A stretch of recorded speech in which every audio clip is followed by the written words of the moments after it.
Hey guys, tonight we begin with the surprisingly mundane, yet secretly fascinating world of leopards. Those spotted predators who spend most of their time figuring out basic adulting, like where to nap and how not to embarrass themselves while hunting. While nature documentaries make them look effortlessly cool, the truth is, being a leopard involves a lot more awkward, stumbling and strategic napping than you'd expect. So before you get comfortable, take a moment to like the video and subscribe, but only if you genuinely enjoy what I do here, and let me know in the comments where you're tuning in from and what time it is for you. It's always fascinating to see who's joining us from around the world. Now dim the lights, maybe turn on a fan for that soft background hum, and let's ease into tonight's journey together. Hunting, as it turns out, is significantly more complicated than your mother made it look. It's like watching someone solve a Rubik's Cube and thinking, how hard could it be? Before discovering that your hands are apparently made of ham and your brain has the processing power of a confused potato. Your mother, in her infinite wisdom and complete lack of sentimentality, demonstrated hunting with the casual efficiency of someone making toast. Step 1. Locate prey. Step 2. Approach prey without being detected. Step 3. Catch prey. Step 4. Eat prey. Simple, really. Except she failed to mention that steps 1 through 3 require approximately 17 different skills you don't possess. The coordination of a ballet dancer, and the patience of someone waiting for government paperwork to process. You begin your hunting education the way most people begin learning to drive, with tremendous confidence and absolutely no idea what you're doing. Your first attempts at stalking involve practicing on inanimate objects, which seems like a reasonable place to start until you realize that even rocks seem to have a better sense of spatial awareness than you do. You spend an entire morning perfecting your approach on a particularly suspicious-looking boulder, only to discover that you've been creeping toward it from downwind, while making roughly the same amount of noise as a small construction project. The hunting crouch, that essential foundation of predatory success, proves to be your personal nemesis. What looked like a natural, almost elegant position when your mother demonstrated it becomes, in your execution, something that can best be described as person hiding behind invisible furniture while having a mild medical emergency. You practice for hours, adjusting your stance, trying to find that perfect balance between stealth and mobility, only to achieve what appears to be an interpretive dance piece titled Confusion in the Grassland. Your first serious stalking attempt involves a young impala who seems to have been designed by nature specifically to make beginning predators feel inadequate. She's alert but not paranoid, moving at a pace that should make her easy to approach, grazing in an area with decent cover. Everything about the situation screams beginner-friendly hunting opportunity. You spend 20 minutes working your way into position, moving with what you believe to be the fluid grace of an experienced hunter, only to discover that your target has been watching you for the last 15 minutes, with the kind of mild interest usually reserved for watching paint dry. The Great Gazelle incident becomes the stuff of personal legend, though not for reasons that enhance your reputation. You manage a perfect stalk, and it really is perfect. A textbook approach that would make your mother proud if she were the type to experience pride. You're positioned correctly, the wind is in your favor, your target is distracted, and you're close enough to guarantee success. You gather yourself for the final rush, muscles coiled like springs, timing calculated to the split second, and then you sneeze. Not a delicate, barely audible sneeze, but a full-body, nose-clearing, sound-carrying for miles sneeze that announces your presence to every animal within a 3-mile radius. The gazelle doesn't just run. She pauses to look back at you with what can only be described as second-hand embarrassment, before bounding away with the effortless grace of someone who has never, in her entire life, sneezed at an inappropriate moment. Your attempt to hunt a warthog represents the intersection of ambition and delusion that characterizes much of your early hunting career. Warthogs, you reason, are not particularly fast. They spend a lot of time with their heads down, digging in the dirt. How hard could it be? This logic fails to account for the fact that warthogs are essentially armored bulldozers, with attitude problems and a comprehensive understanding of personal defense. Your carefully planned approach goes sideways the moment your target looks up and decides that you represent less of a threat and more of an annoyance. The subsequent chase scene, if it can be called that, resembles less a predator pursuing prey and more like someone trying to arrest a particularly uncooperative farm animal. You learn several important lessons. Warthogs are faster than they look, they have no respect for your personal space, and they take territorial disputes personally. The concept of stealth, you discover, involves considerably more nuance than simply moving slowly while squinting really hard. There's wind direction to consider. Prey animals have an inconvenient habit of smelling you before they see you, and they treat your scent like a fire alarm. There's ground cover, which needs to be substantial enough to hide you but not so dense that you can't move through it without sounding like someone rearranging furniture. There's timing, which requires understanding not just when animals are likely to be in certain areas, but when they're likely to be distracted enough to miss your approach. You spend long afternoons watching other predators work, taking mental notes like a very furry graduate student researching a thesis on advanced techniques in not starving to death. A lioness demonstrates the art of group coordination, moving with her pride in patterns that seem choreographed. Wild dogs show you what pack hunting looks like when everyone involved actually knows what they're doing. Even the jackals, whom you've always considered somewhat beneath your notice, display a level of opportunistic efficiency that makes your own efforts look like amateur hour at the community theatre. The changing seasons provide a constantly shifting curriculum in hunting education. The dry season concentrates prey around water sources, creating opportunities for ambush hunting but also increasing competition from other predators. The rains bring abundance but also scatter prey across a much larger area, requiring different tracking skills and longer, more patient approaches. You learn that hunting isn't just about catching individual animals. It's about understanding patterns, predicting behavior, and positioning yourself not just where prey is, but where prey will be. Between your various failures, you practice the art of being still. This sounds simple until you try it. Being motionless for extended periods requires a kind of mental discipline that doesn't come naturally to a young predator whose every instinct screams for action. You learn to distinguish between productive stillness, the kind that positions you for opportunity, and the kind that's just an excuse to nap in inappropriate locations. You develop the ability to wait without fidgeting, to observe without being observed, to project the kind of calm patience that makes prey animals forget you're dangerous. Your body slowly begins to cooperate with your ambitions. Muscles develop that you didn't know you had. Your coordination improves from disaster in progress to merely work in progress. The hunting crouch begins to feel less like a yoga pose, designed by someone having a mental breakdown, and more like a functional position from which you might actually accomplish something. Your sense of distance and timing sharpens. You start to understand the difference between close enough to maybe succeed and close enough to definitely succeed. The development of patience proves to be perhaps the most crucial skill, though your stomach registers strong objections to this particular aspect of your education. Learning to wait for the right opportunity, rather than rushing at every possible opportunity, requires overriding approximately 10,000 years of evolutionary programming that screams, "Food now." You discover that most hunting opportunities aren't actually opportunities. They're temptations designed to teach you the value of discrimination. Wind direction becomes your constant companion and occasional nemesis. You learn to read air currents like a meteorologist, understanding not just which direction the wind is blowing, but how terrain affects airflow, how temperature changes throughout the day influence scent dispersal, and why approaching from downwind isn't always as simple as walking directly into the breeze. You develop an almost supernatural awareness of your own scent trail and how it moves through the landscape. Muscle memory begins to replace conscious thought in some aspects of hunting. Your body learns to move through cover without requiring constant mental direction.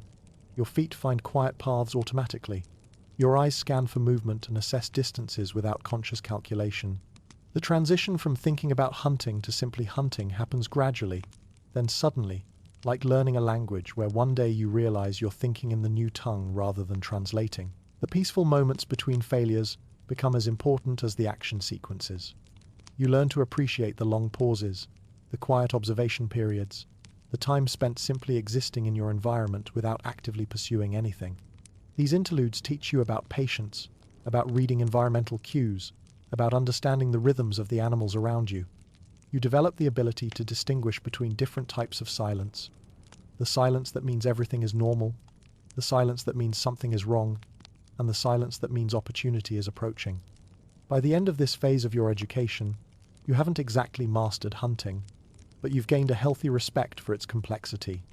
You understand that your mother's casual competence was the result of years of experience, countless failures, and hard-won wisdom.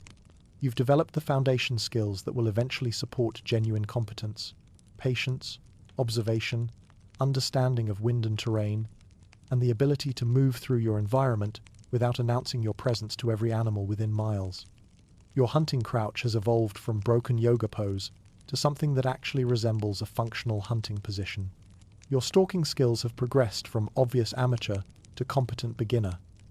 You've learned to read basic animal behavior, understand simple environmental cues, and maintain the kind of sustained focus that hunting requires.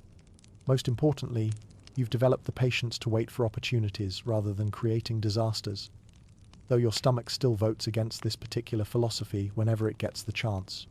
Territory, you learn, is like real estate, but with more marking and fewer contracts. Everyone's got opinions about who belongs where, and they're surprisingly willing to share those opinions at volume, through scent, and occasionally through direct confrontation that resembles a very serious discussion conducted entirely in body language and strategic positioning. Your introduction to territorial politics comes through your nose, which turns out to be remarkably well equipped for reading the local newspaper. Every tree, rock, and convenient marking post tells a story about who's been where, when they were there, what they thought about the local real estate market, and occasionally what they had for dinner. The savannah reveals itself to be covered in an invisible network of messages, territorial claims, and strongly worded opinions about boundary violations. Your first encounter with another leopard's territory markers is like stumbling across a scent-based "Do not enter" sign written in a language you're still learning to read. The message is clear, even if the specifics are fuzzy. Someone was here recently, they consider this area theirs, and they have strong feelings about uninvited visitors. You spend several minutes processing this information, trying to decide whether the appropriate response is retreat, negotiation, or pretending you didn't notice while continuing about your business. The delicate art of boundary negotiation, you discover, involves considerably more complexity than simply avoiding areas that smell like other leopards. Territories aren't rigid lines drawn on a map. They're fluid, negotiable zones of influence that shift based on season, resource availability, and the relative confidence levels of the animals involved. What constitutes a boundary violation depends on context, timing, and whether the territory holder is feeling generous or territorial on any given day. You learn to read the landscape like a local newspaper, complete with headlines, opinion sections, and community announcements. Local leopard claims rock, other leopards have opinions, becomes a recurring theme in your daily reconnaissance. The editorial pages are written in scent markers that range from polite territorial notifications to strongly worded warnings about property boundaries. The classified section advertises available hunting grounds, warns about dangerous areas, and occasionally includes what can only be described as personal messages between leopards who know each other well enough to engage in scent-based correspondence. Your first real territorial encounter plays out like a Western movie, but with more sniffing and less talking. You round a corner in your exploration of what you've been considering potential territory, and come face to face with another leopard who clearly has different ideas about local real estate ownership. The standoff that follows involves a complex negotiation conducted entirely through body language, strategic positioning, and a series of meaningful stares that convey more information than most verbal conversations. Neither of you particularly wants a fight. Territorial disputes are expensive in terms of energy, risk, and potential injury, but neither of you wants to back down either. The resulting dance of approach and retreat, strategic positioning and counter-positioning, resembles a very serious game of chess, played by participants who are making up the rules as they go along. You learn to read subtle signals, the angle of ears, the position of tail, the significance of direct eye contact versus studied indifference. Most territorial disputes, you discover, are resolved through elaborate games of chicken that test patience, nerve, and commitment to specific pieces of real estate. The winner isn't necessarily the strongest or most aggressive. It's often the one who's most convinced they belong in that particular spot. Confidence, whether real or carefully projected, turns out to be more valuable than raw physical capability in most boundary negotiations. Your first successful territorial claim is a modest patch of scrubland that no one else particularly wants, which you defend with the fierce pride of someone who's finally found a parking spot in a crowded area. It's not prime real estate. The hunting is adequate rather than excellent. The water access requires a bit of a walk, and the shelter options are basic, but it's yours.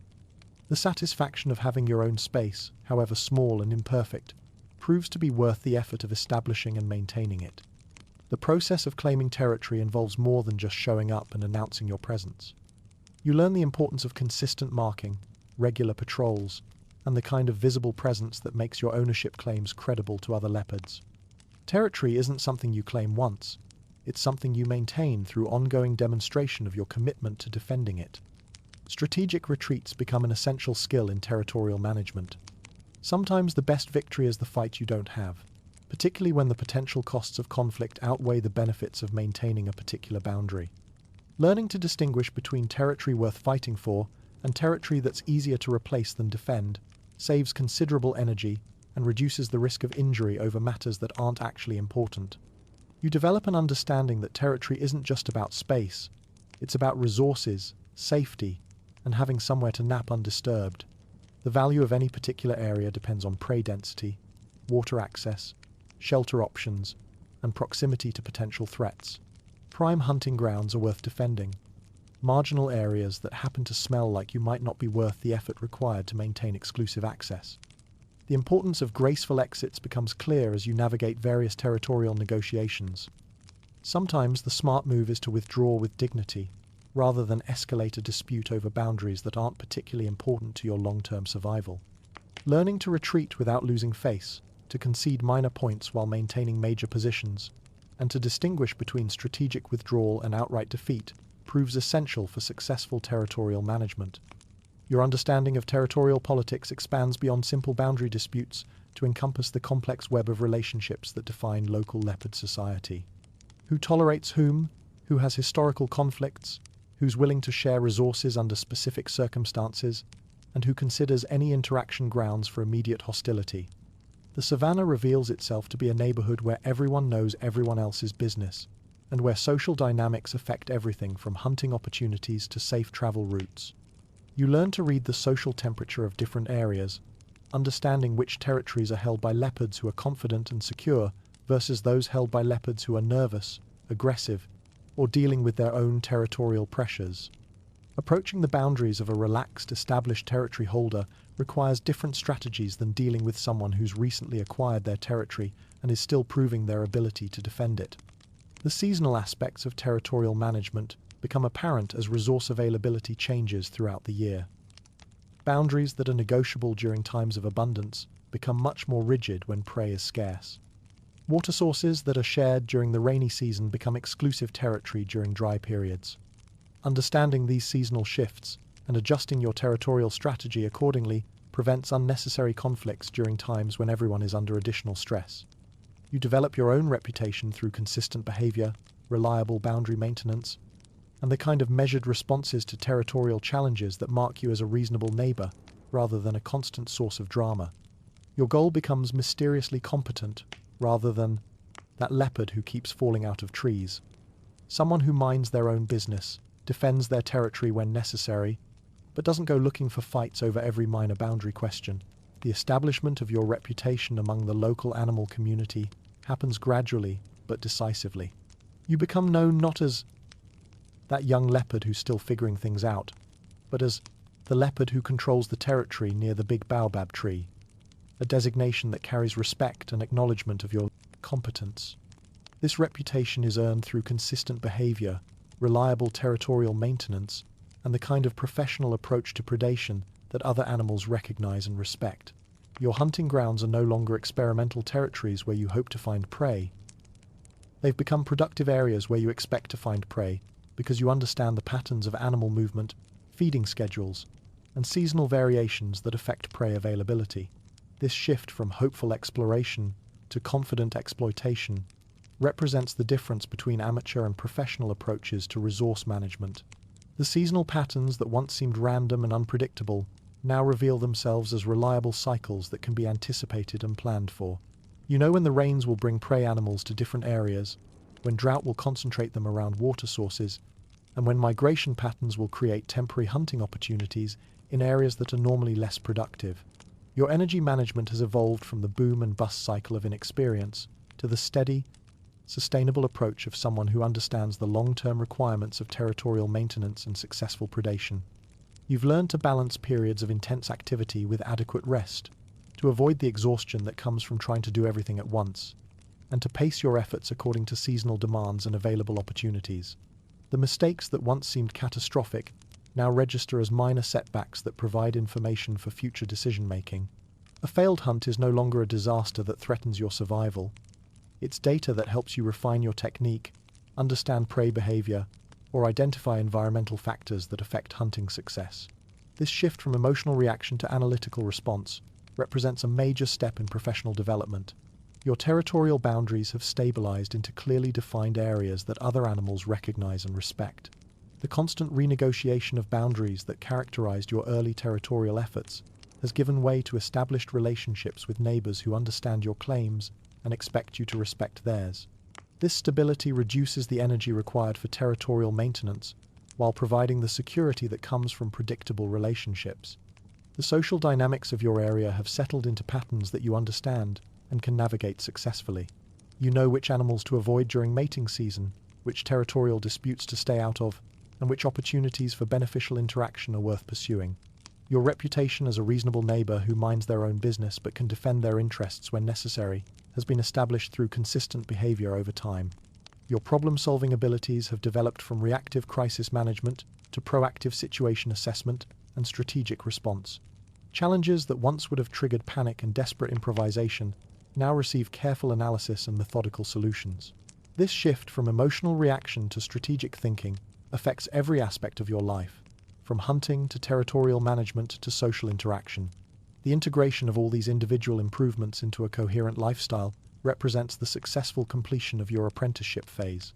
You've transformed from an inexperienced young adult struggling to understand the basic requirements of independent survival into a competent adult leopard with established territory, reliable hunting skills, and the social standing that comes with demonstrated competence.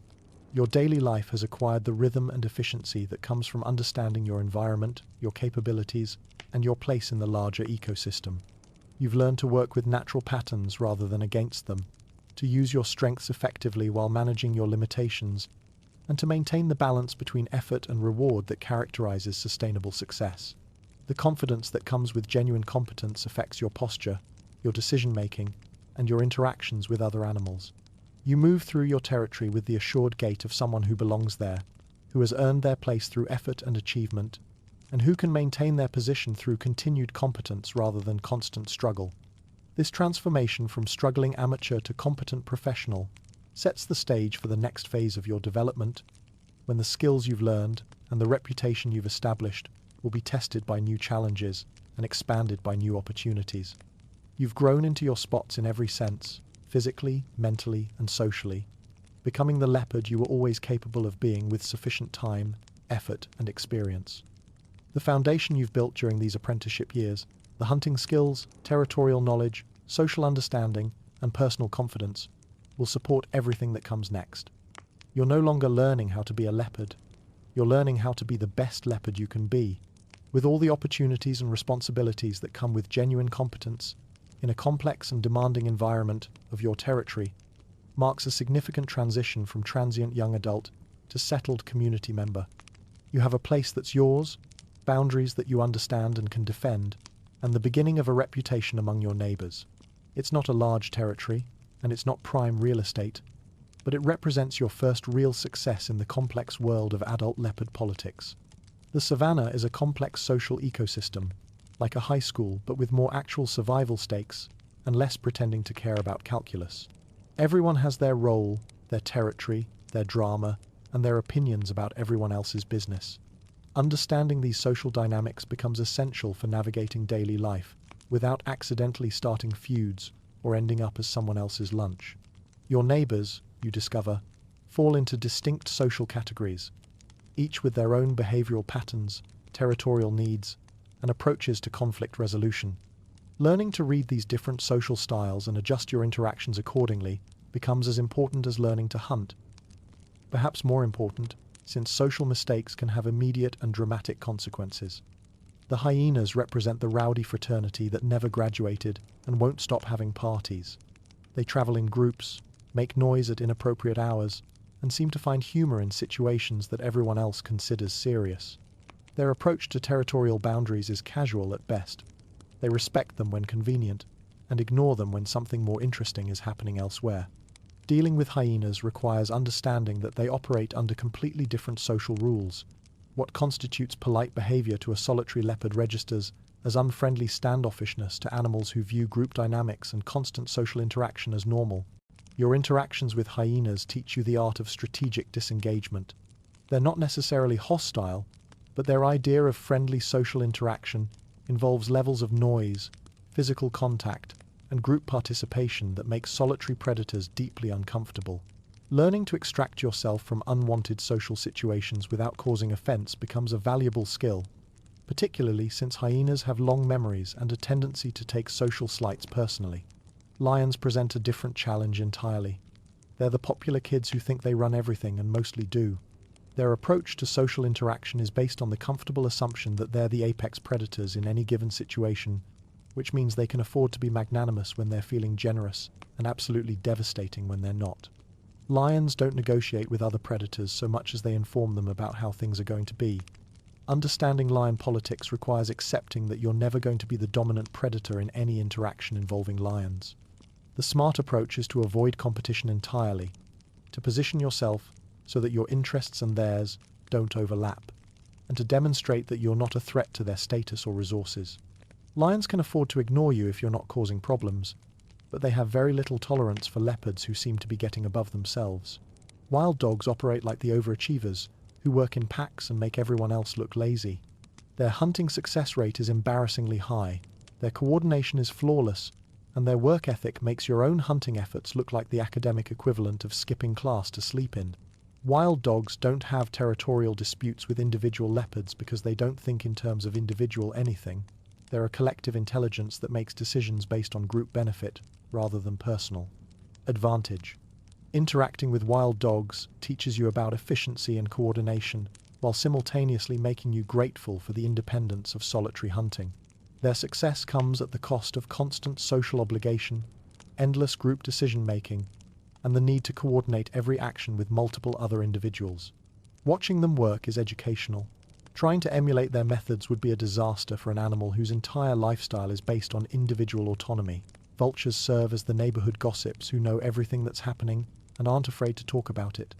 They have a comprehensive understanding of who's hunting where, who's injured or sick, who's involved in territorial disputes, and who's likely to provide them with dining opportunities in the near future. Vultures are invaluable sources of information if you can learn to interpret their behavior and flight patterns. Learning to read vulture social cues becomes an essential skill for understanding the broader dynamics of your area. Circling vultures indicate recent kills, potential scavenging opportunities, or animals in distress. Vultures gathering in large numbers suggest major events, lion kills, territorial battles, or seasonal migrations. Vultures avoiding specific areas warn you about potential dangers or territorial disputes that might be wise to avoid. The complex etiquette of scavenging reveals itself to be governed by rules that everyone understands but no one explicitly teaches. There's a hierarchy of access to kills based on who made the kill, who discovered it first, who's capable of defending it, and who's willing to fight for access. Learning your place in this hierarchy and respecting the rights of others while protecting your own interests requires careful observation and strategic thinking. Understanding when to avoid other predators and when to simply mind your own business becomes a crucial social skill. Some animals are always looking for confrontation, others prefer to be left alone. Still others are willing to share space as long as everyone follows unspoken rules about behavior and boundaries. Reading these different social styles and adjusting your approach accordingly prevents unnecessary conflicts and helps establish you as a reasonable neighbor rather than a constant source of drama. Your place in the ecosystem as a solitary hunter in a world full of group projects requires developing strategies for dealing with social pressure without compromising your fundamental nature. You can't become a pack animal, but you need to understand pack animals well enough to interact with them successfully. You can't match the social complexity of species that live in groups, but you need to respect their social structures enough to avoid accidentally triggering their defensive responses. Learning to read the social temperature of different areas becomes essential for safe travel and successful hunting. Some territories are held by animals who are relaxed and confident. Others are controlled by animals who are stressed, aggressive, or dealing with their own social pressures. Understanding these differences and adjusting your behavior accordingly helps you navigate through areas controlled by other predators without triggering unnecessary confrontations. The development of your own reputation becomes a long-term project that affects every interaction with other animals.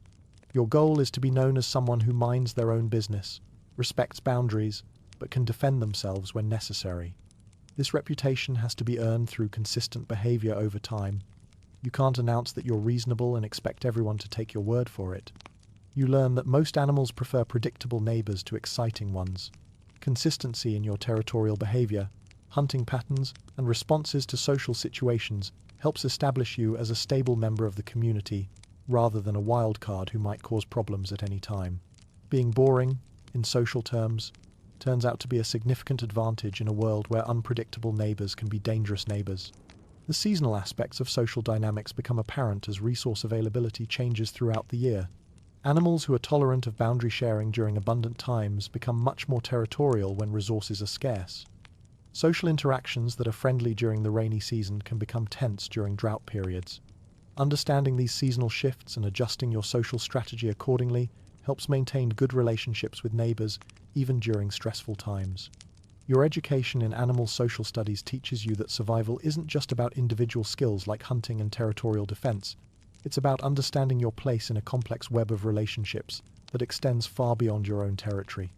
Success requires not just competence in predatory skills, but the social intelligence to navigate relationships with dozens of other species, each with their own behavioral patterns, territorial needs, and approaches to conflict resolution. Finally, after what feels like years of embarrassing yourself in front of various prey animals, you start getting the hang of this whole predator thing. It's like learning to ride a bike, if bikes were made of stealth and had to catch their own food, and if falling off the bike meant going hungry for several days while nursing wounded pride and empty stomach. The transition from incompetent beginner to functional hunter doesn't happen suddenly. There's no dramatic moment of enlightenment, no single successful hunt that transforms you from amateur to expert. Instead, competence arrives gradually, like dawn breaking over the savannah, slowly, then all at once, until you realize that what seemed impossible a few months ago now feels merely challenging rather than hopeless. Your first clean kill comes on a Tuesday morning that starts like any other, with you conducting your usual patrol of the territory while keeping an eye out for hunting opportunities. An impala, young but not particularly careless, has separated slightly from her group to investigate a patch of fresh grass near a grove of acacia trees. The setup isn't perfect. The cover is adequate rather than ideal. The wind direction requires a complex approach, and the escape routes favor the prey rather than the predator. But something about the situation feels manageable in a way that previous opportunities haven't. The stalk itself unfolds with a precision that surprises you more than anyone. Your body moves through the cover with newfound efficiency, your feet finding quiet paths automatically, your breathing controlled and steady. The hunting crouch that once felt like an awkward yoga pose now serves as a functional platform for patient observation and careful movement. You understand wind direction instinctively, adjusting your approach to account for air currents without conscious calculation. The impala continues grazing, unaware that she's become the focus of intense professional attention. You close the distance methodically, pausing when she raises her head, advancing when she's distracted, using terrain and vegetation with the kind of tactical awareness that would have been impossible during your amateur phase. The final approach requires crossing 10 yards of relatively open ground, a distance that once would have seemed impossible but now feels merely challenging. When you finally commit to the attack, everything happens with the swift efficiency that characterizes successful predation. The impala realizes her danger just as your leap carries you to within striking distance. But her reaction time isn't quite quick enough to compensate for your improved planning and execution. The kill itself is clean, quick, and professional. A demonstration of competence that would make your mother proud if she were the type to experience maternal pride, which she definitely isn't. The satisfaction of success is immediately followed by the realization that you now have to figure out what to do with a whole impala. Previous hunting fantasies focused primarily on the catching rather than the processing, and you discover that field dressing a kill requires its own set of skills, along with considerable physical effort. The logistics of consumption become apparent. This is more food than you can eat in one sitting, which means storage becomes an issue, which means defending your kill from other predators who didn't do the work but are happy to share the benefit. Learning to drag prey up trees proves to be its own educational experience, one that's harder than it looks but essential for keeping your meals away from freeloaders. The physics of hauling something that weighs almost as much as you do up a vertical surface while maintaining your grip requires strength, technique, and a certain amount of creative problem solving. Your first attempts at tree storage result in kills that fall back to the ground at inconvenient moments, teaching you the importance of proper positioning and secure anchoring. The defense of kills from other predators introduces you to a new category of social interaction: resource protection. Other animals who weren't invited to dinner express varying degrees of interest in your hard-won meal, from the subtle optimism of vultures circling overhead to the more direct approach of hyenas, who seem to believe that finders keepers is a reasonable approach to property rights. Learning to defend your food without expending more energy than the food is worth becomes a crucial skill in the economics of successful predation. Patience becomes second nature as your hunting education progresses, though your stomach takes longer to get with the program. The ability to wait for ideal conditions rather than rushing at marginal opportunities transforms hunting from a desperate scramble for any available prey to a strategic selection of targets that offer the best combination of success, probability, and energy return.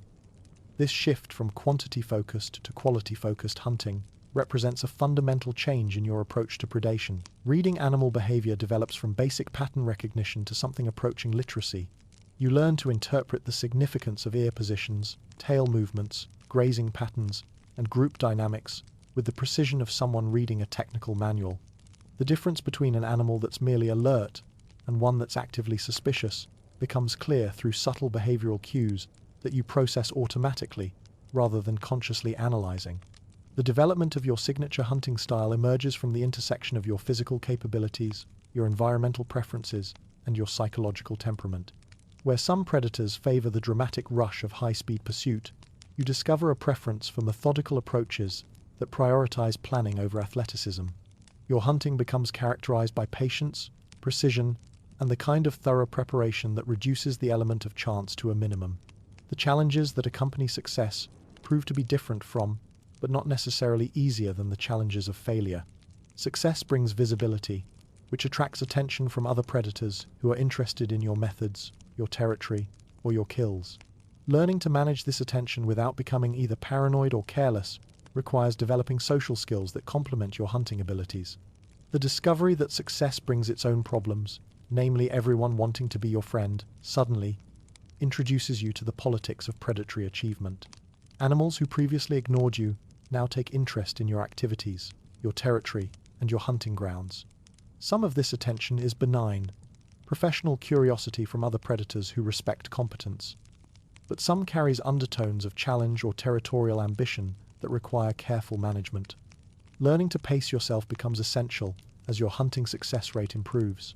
Feast or famine is a real lifestyle choice in the predatory world, and learning to balance periods of abundance with times of scarcity requires both practical skills in food storage and preservation and psychological skills in managing the anxiety that comes with irregular meal schedules.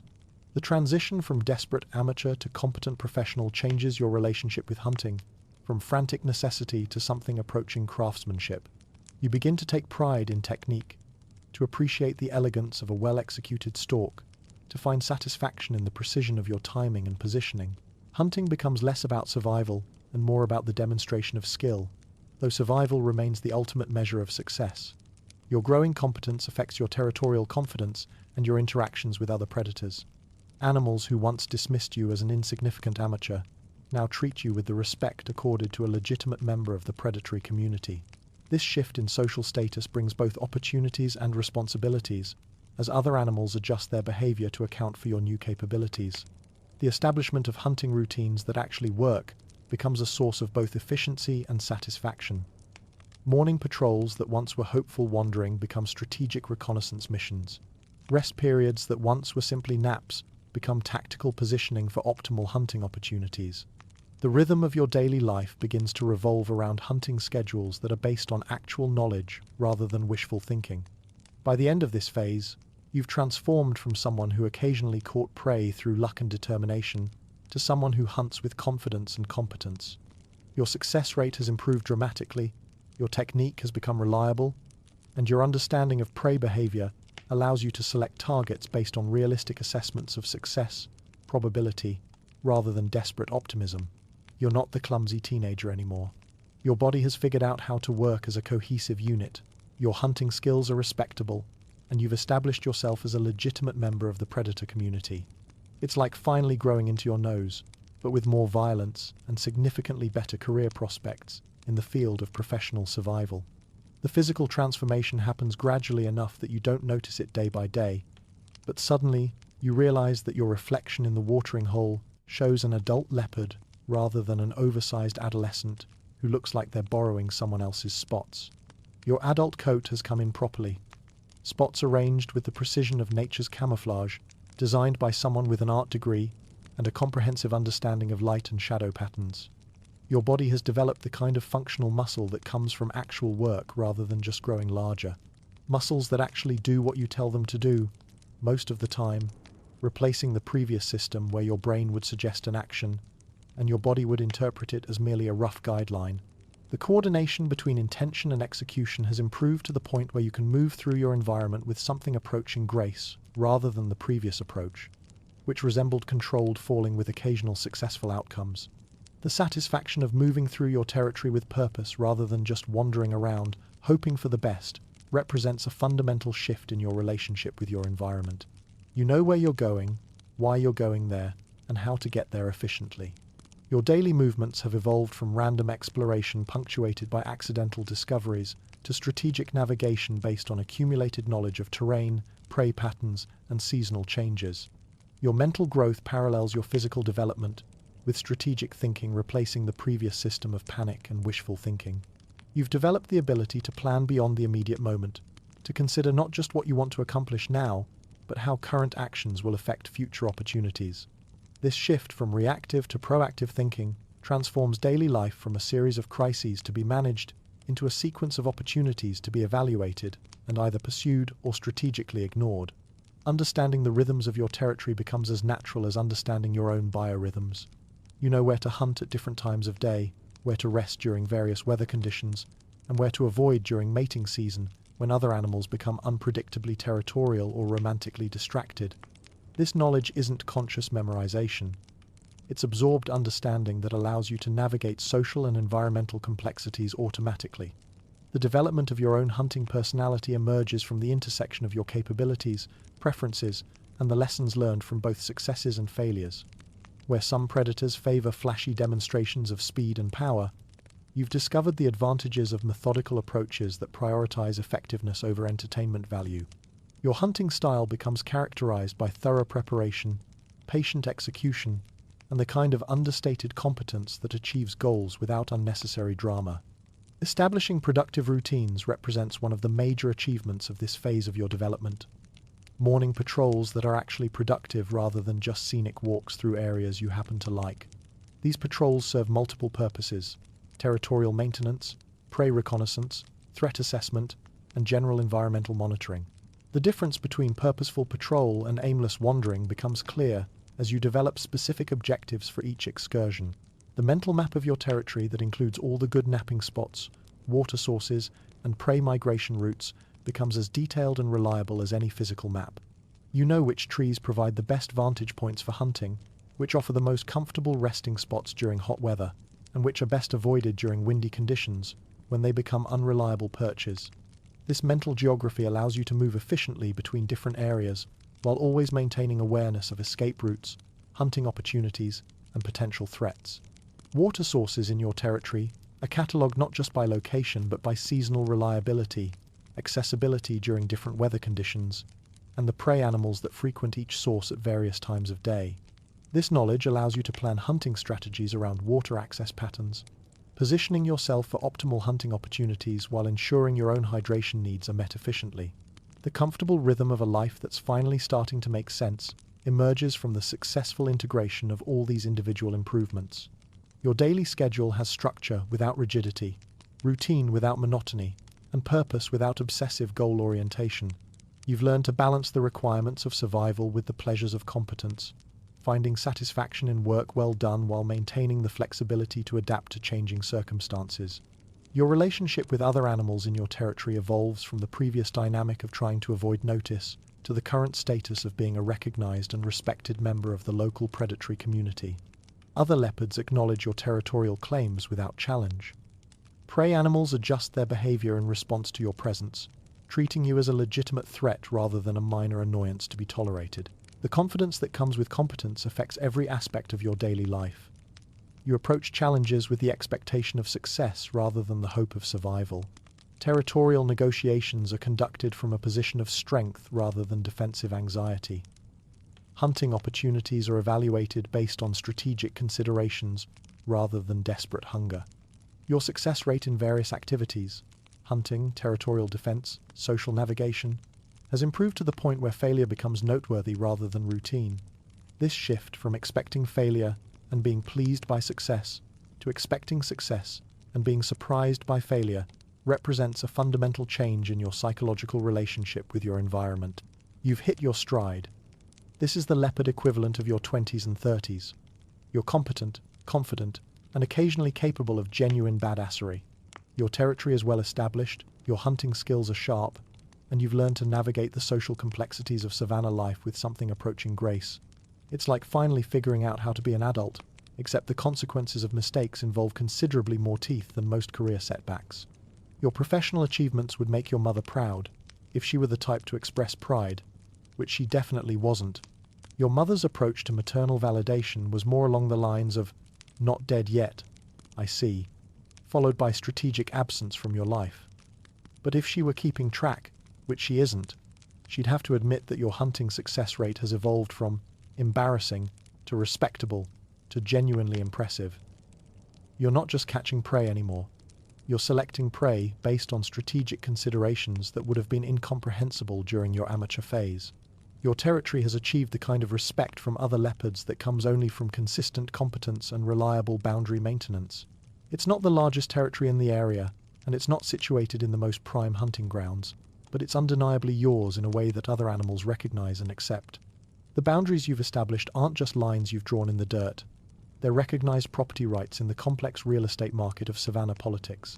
Prey animals have learned to recognize your particular scent signature and adjust their behavior accordingly, which represents a significant upgrade from the early days when your presence was treated as a minor inconvenience rather than a legitimate threat. Now, when animals catch your scent, they don't just become alert. They modify their behavior patterns, change their movement routes, and generally demonstrate the kind of respect that professional predators earn through consistent performance. The development of your signature moves represents the evolution from generic hunting techniques to personalized methods that play to your particular strengths and preferences. The patient tree ambush has become your specialty, a methodical approach that involves positioning yourself in carefully selected trees along known prey routes and waiting with the kind of disciplined patience that turns hunting from gambling into a reliable profession. The technique requires understanding prey behavior, seasonal movement patterns, and the subtle art of remaining motionless for extended periods while maintaining the alertness necessary to capitalize on opportunities. Your other signature technique, which you've privately dubbed the casual stroll that ends in sudden death, involves the deceptively relaxed approach that takes advantage of prey animals' tendency to assess threat levels based on apparent urgency. By moving through hunting areas with the unhurried gait of someone who's not particularly interested in anything specific, you can often position yourself within striking distance before prey animals realize they should be taking your presence more seriously. The reputation you've built extends beyond simple competence to encompass the kind of professional reliability that other predators respect. When other leopards encounter you during territorial negotiations or chance meetings at water sources, they give you space, not out of fear, but out of the professional courtesy that experienced predators extend to one another. You've become part of the established order, rather than a disruptive newcomer trying to prove yourself through unnecessary aggression. Your lifestyle has acquired the kind of upgrades that come with sustained success and accumulated experience. You've developed a collection of favorite trees for different occasions, hunting perches selected for optimal visibility and ambush potential, napping spots chosen for comfort and security during rest periods, and processing areas where you can drag kills for consumption without interference from scavengers or competitors. This arboreal real estate portfolio represents years of experimentation and refinement, with each tree selected for specific functional advantages. The hunting perches in your collection aren't just random trees that happen to be conveniently located. They're strategically positioned observation and ambush points that take advantage of prey movement patterns, wind direction, and sight lines. Each perch serves specific hunting scenarios, Some are positioned along water routes for dry season hunting. Others overlook grazing areas that are productive during the rains.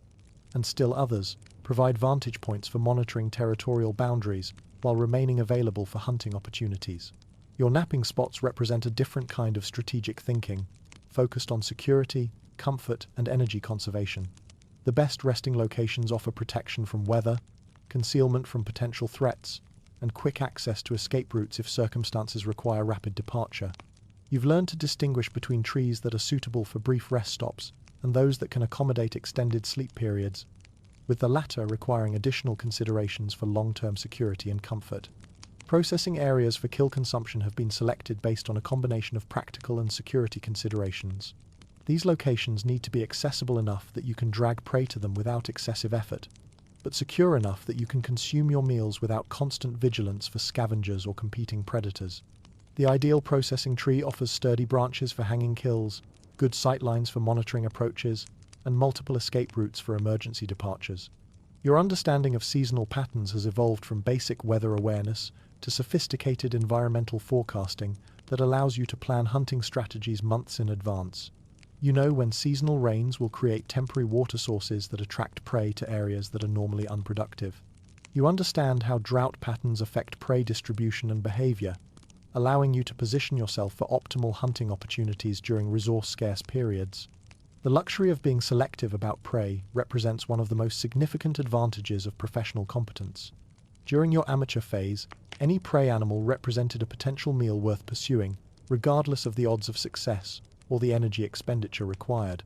Now you can afford to evaluate hunting opportunities based on comprehensive cost-benefit analysis that considers success, probability, energy requirements, and alternative opportunities.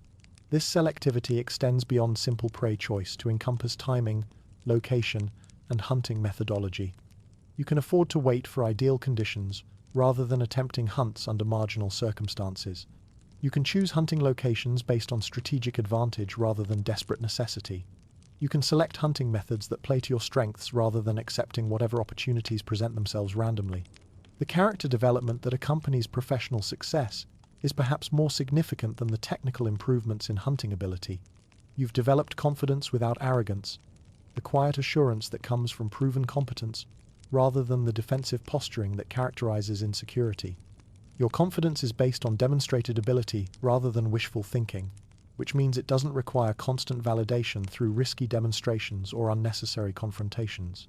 Your competence has reached the level where it doesn't need to be announced or demonstrated for the benefit of observers. Other animals recognize your capabilities through your behavior, your territorial success, and your hunting results, rather than through dramatic displays designed to impress.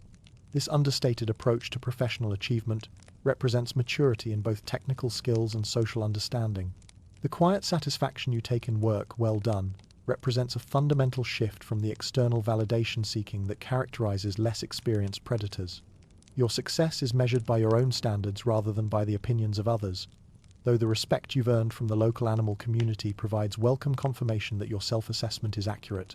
Your daily routines have achieved the kind of efficiency that comes from years of refinement and optimization. Morning territorial patrols serve multiple purposes simultaneously: boundary maintenance, prey reconnaissance, threat assessment, and general environmental monitoring. These patrols follow routes that maximize information gathering while minimizing energy expenditure, covering key areas in logical sequences that provide comprehensive territorial awareness. Evening hunting activities are scheduled around detailed understanding of prey behavior patterns, seasonal variations, and environmental conditions. You know which areas are most productive at different times of day, which weather conditions favor different hunting techniques, and how moon phases affect both prey behavior and hunting visibility. This knowledge allows you to optimize hunting schedules for maximum efficiency and success probability. Rest periods are strategically positioned to provide adequate recovery while maintaining readiness for hunting opportunities or territorial challenges. You've learned to balance the need for energy conservation with the requirements of territorial maintenance and opportunistic hunting, achieving the kind of sustainable lifestyle that supports long-term success rather than short-term dramatic achievement.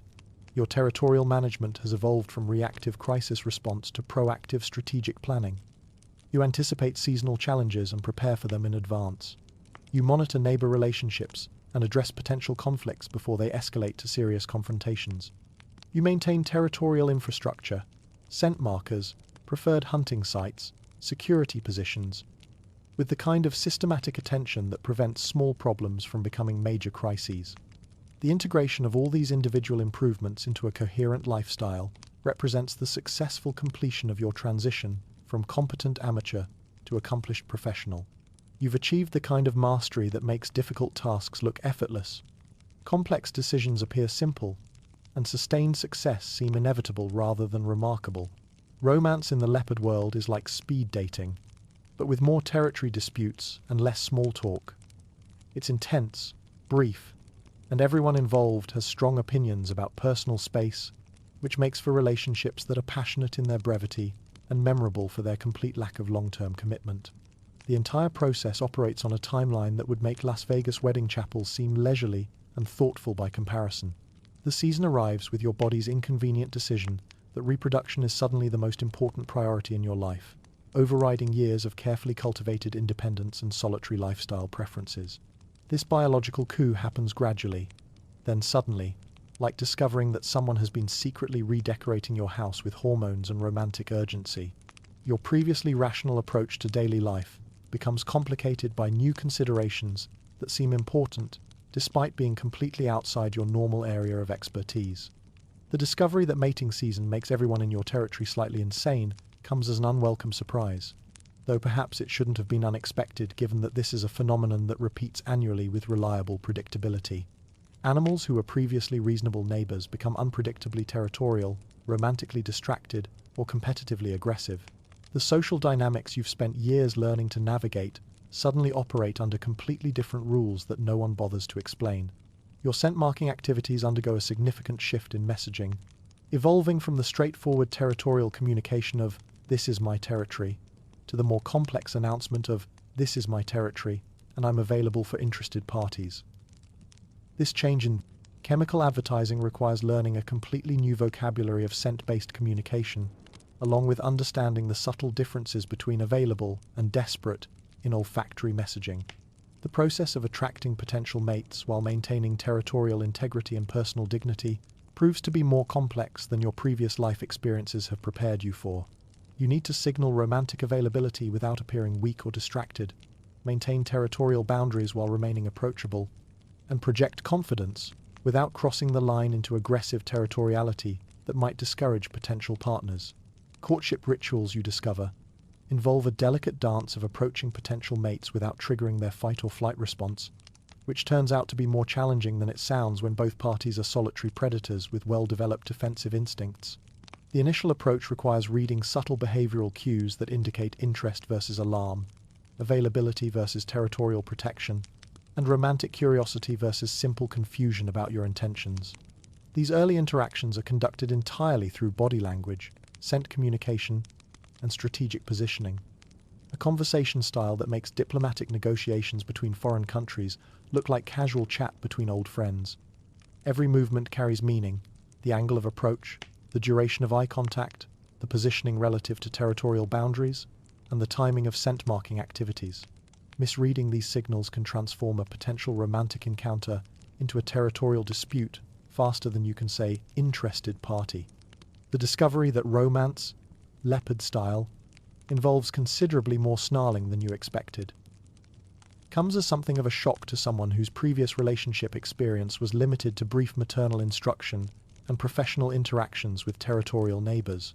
Leopard courtship includes vocalizations that would be interpreted as threats in any other context, physical interactions that resemble wrestling matches more than romantic encounters, and proximity tolerance that requires significant adjustment of personal space preferences.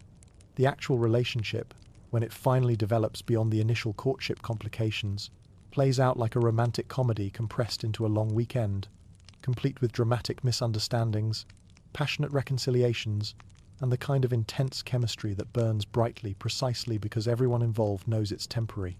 The compressed timeline means that relationship stages that might develop over months in other species happen over days, creating a concentrated emotional experience that's both exhausting and exhilarating. Learning to share space with another adult leopard requires significant attitude adjustments on both sides, as two animals who have spent years perfecting the art of solitary living suddenly need to accommodate another individual with equally strong opinions about territory, hunting schedules, and personal space requirements. This temporary partnership involves negotiating everything from hunting grounds to resting spots to the basic logistics of existing in the same area without triggering each other's territorial instincts. The relationship dynamics involve a constant balance between independence and cooperation, with both parties maintaining their individual territorial integrity while creating temporary shared space for romantic purposes. This requires developing new social skills for managing shared resources, coordinating activities, and resolving conflicts that arise when two self-sufficient individuals attempt to function as a temporary unit. The mutual understanding that this arrangement is temporary by design provides both freedom and security, allowing both participants to engage fully in the relationship while maintaining the psychological independence that characterizes successful solitary predators. This built-in expiration date eliminates many of the long-term planning conflicts that complicate other types of relationships. But it also requires accepting that intense connections are designed to be brief rather than permanent. The departure, when it comes, is handled with the same matter-of-fact approach your mother used when she decided your childhood was officially complete. Here one day, gone the next, without lengthy explanations or complicated emotional processing. This efficient approach to relationship termination might seem abrupt to species that favor extended goodbye processes, but it reflects the practical understanding that prolonged farewells serve no useful purpose and can complicate future territorial relationships. The return to solitary life feels both familiar and somehow different, like moving back into your childhood home after years of independent living. The physical space is the same, the daily routines resume their previous patterns, and the basic structure of territorial life continues unchanged, but something fundamental has shifted in your understanding of your own capabilities and preferences. The knowledge that somewhere in your territory, the next generation is on its way, creates a new category of awareness that affects your territorial management and long-term planning. You know that in a few months, your carefully organized solitary lifestyle will be interrupted by small, demanding creatures who will require food, protection, and education in the basic skills of leopard survival. This anticipation of upcoming parental responsibilities adds a new dimension to territorial planning, hunting strategy, and resource management. Areas of your territory that were previously evaluated solely for their hunting potential or strategic value now need to be assessed for their suitability as nursery areas, teaching locations, and safe spaces for raising cubs who will be vulnerable during their early development. The psychological preparation for parenthood involves accepting that your current lifestyle of independence, predictable routines, and personal autonomy is about to be dramatically disrupted by the needs of creatures who will depend entirely on your competence for their survival. This transition from self-focused to family-focused thinking represents another major developmental milestone in your evolution, from solitary young adult to mature, responsible adult predator. Your offspring arrive like small, demanding house guests who refuse to leave and expect you to provide room service, security, entertainment, and educational services without offering to help with rent or household chores. Parenting, you discover, is like running a very small, very chaotic restaurant where all the customers are related to you, none of them tip, and they have the nerve to complain about both the food and the service while remaining completely dependent on your continued operation. The cubs emerge from their initial helpless phase as adorable, exhausting creatures who are completely convinced that you exist solely to serve their needs, a belief they express through constant vocalization, persistent demands for attention, and an unwavering expectation that food will appear whenever they're hungry, which turns out to be most of the time. Their approach to daily life combines the boundless energy of small children with the survival instincts of predators, creating a combination that's both endearing and absolutely exhausting. Early parenthood involves learning to balance your own survival needs with the requirements of creatures who are too young to understand that their survival depends on your continued competence and well-being. This balancing act requires significant adjustments to hunting schedules, territorial patrol routines, and personal energy management. You can no longer hunt whenever convenient or rest whenever tired. Instead, your schedule becomes subordinated to the needs of cubs who require constant supervision and regular feeding. The reality of cub behavior proves to be somewhat different from the theoretical understanding you develop during pregnancy. Cubs are not just small, quiet versions of adult leopards who happen to need occasional guidance. They're energetic, curious, attention-seeking creatures who view the world as their personal playground and you as their personal assistant, security guard, and source of entertainment. Teaching hunting skills to creatures whose attention spans are measured in seconds presents unique educational challenges that weren't covered in your own upbringing. Adult leopards learn through observation, practice, and the kind of focused attention that comes from understanding the life or death importance of hunting competence. Cubs learn through play, repetition, and the gradual development of motor skills that won't reach adult functionality for months. Your initial attempts at hunting instruction involve demonstrating proper stalking techniques to an audience that's more interested in pouncing on your tail than learning about wind direction, patient observation, or strategic positioning. The gap between what you're trying to teach and what they're capable of learning creates a constant tension between your desire to prepare them for independence and their current developmental limitations. The realization that your mother's teaching style, which could be summarized as figure it out or become someone else's lunch, was actually quite reasonable, comes as something of a shock to someone who spent considerable time resenting her apparently casual approach to parental instruction. Her method of providing essential information efficiently and then allowing you to learn through experience begins to seem wise rather than neglectful when you're faced with the task of preparing cubs for independence while maintaining your own survival in a demanding environment. Developing your own parenting philosophy requires balancing protection with the need to prepare cubs for the harsh realities of independent survival. Overprotection creates cubs who are unprepared for the challenges they'll face as adults. Underprotection risks their immediate survival during the vulnerable learning phase. Finding the appropriate middle ground between these extremes requires constant adjustment based on their developing capabilities and the environmental challenges they'll eventually need to handle independently. Your approach evolves toward teaching through demonstration rather than explanation, partly because cubs don't speak the same language, and partly because leopard survival skills are better learned through observation and practice than through theoretical instruction. You show them how to move quietly through cover, how to read wind direction, how to assess prey behavior, and how to position themselves for successful hunting, knowing that they'll ignore most of your advice and learn primarily from their own mistakes. The gradual shift from provider to consultant represents one of the most significant transitions in the parenting process. Initially, you're responsible for providing everything they need: food, protection, shelter, and guidance. As they develop, your role shifts toward providing opportunities for them to practice skills, offering advice when they seek it, and intervening only when their mistakes threaten their safety rather than just their pride. Watching them grow involves celebrating small victories that represent major developmental milestones. Their first successful hunt of prey larger than insects, their first competent territorial marking, their first skillful tree climb that doesn't end in an embarrassing rescue operation. These achievements mark their progression from helpless cubs toward capable young adults, though the timeline for this development seems much longer when you're responsible for their daily care than it did when you were the one doing the developing. The familiar frustrations of watching them make the same mistakes you made, at the same age, for exactly the same reasons, provide insight into your mother's apparent emotional detachment during your own learning process. Seeing cubs repeat your historical errors, approaching prey from downwind, making noise during stalking attempts, misjudging distances for pouncing, helps you understand that some lessons can only be learned through personal experience rather than parental instruction. The pride that comes with watching them develop their own hunting styles and personalities represents one of the unexpected rewards of parenthood. Each cub develops individual preferences for hunting techniques, territorial behavior, and social interaction that reflect their unique personalities rather than simple imitation of your methods. This individualization of learned skills demonstrates that they're becoming independent thinkers rather than just copying your behavior patterns. Their first successful independent hunt represents a bittersweet milestone that marks the beginning of the end of your intensive parenting phase. The pride in their achievement combines with the recognition that they're becoming capable of surviving without your constant supervision and provision of food.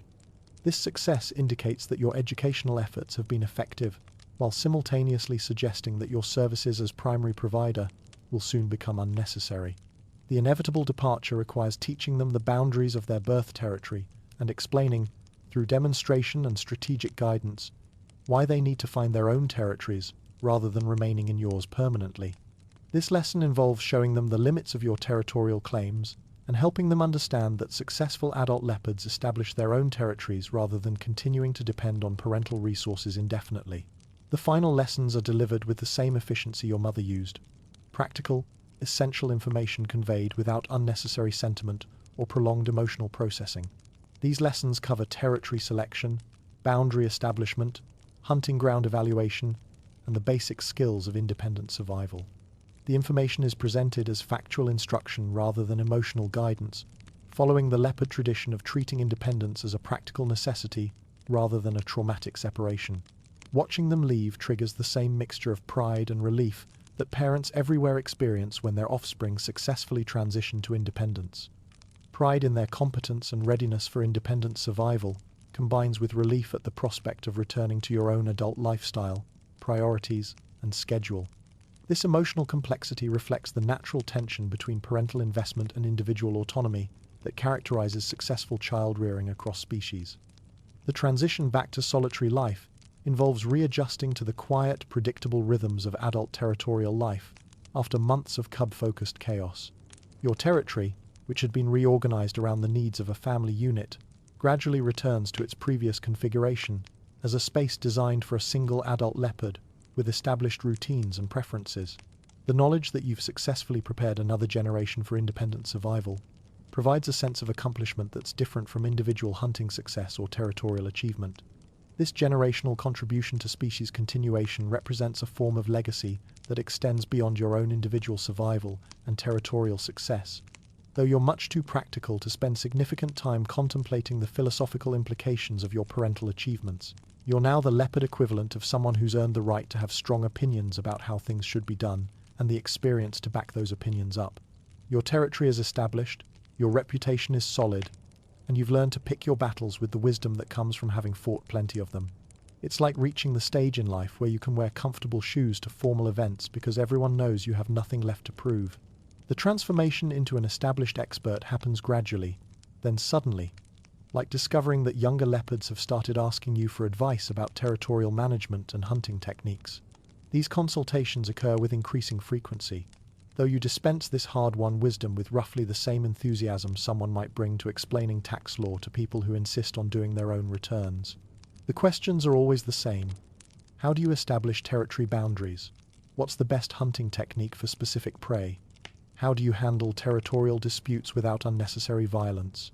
Your responses have evolved into a standard repertoire of practical advice, delivered in the understated manner of someone who's seen every variation of these problems multiple times. Pick your boundaries based on what you can actually defend. You explain, watching young leopards nod seriously while privately calculating whether they can claim more territory than their experience warrants.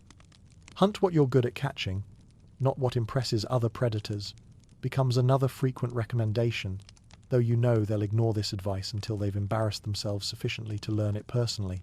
Your hunting has reached a level of efficiency that's almost boring in its reliability. You know exactly where to find what you need when you need it, which prey animals will be in which locations during different seasons, and how environmental conditions affect hunting success probability. This knowledge transforms hunting from the exciting uncertainty of your youth into something more closely resembling a professional routine, satisfying in its competence but lacking the dramatic tension that once made every hunt feel like a life-or-death adventure.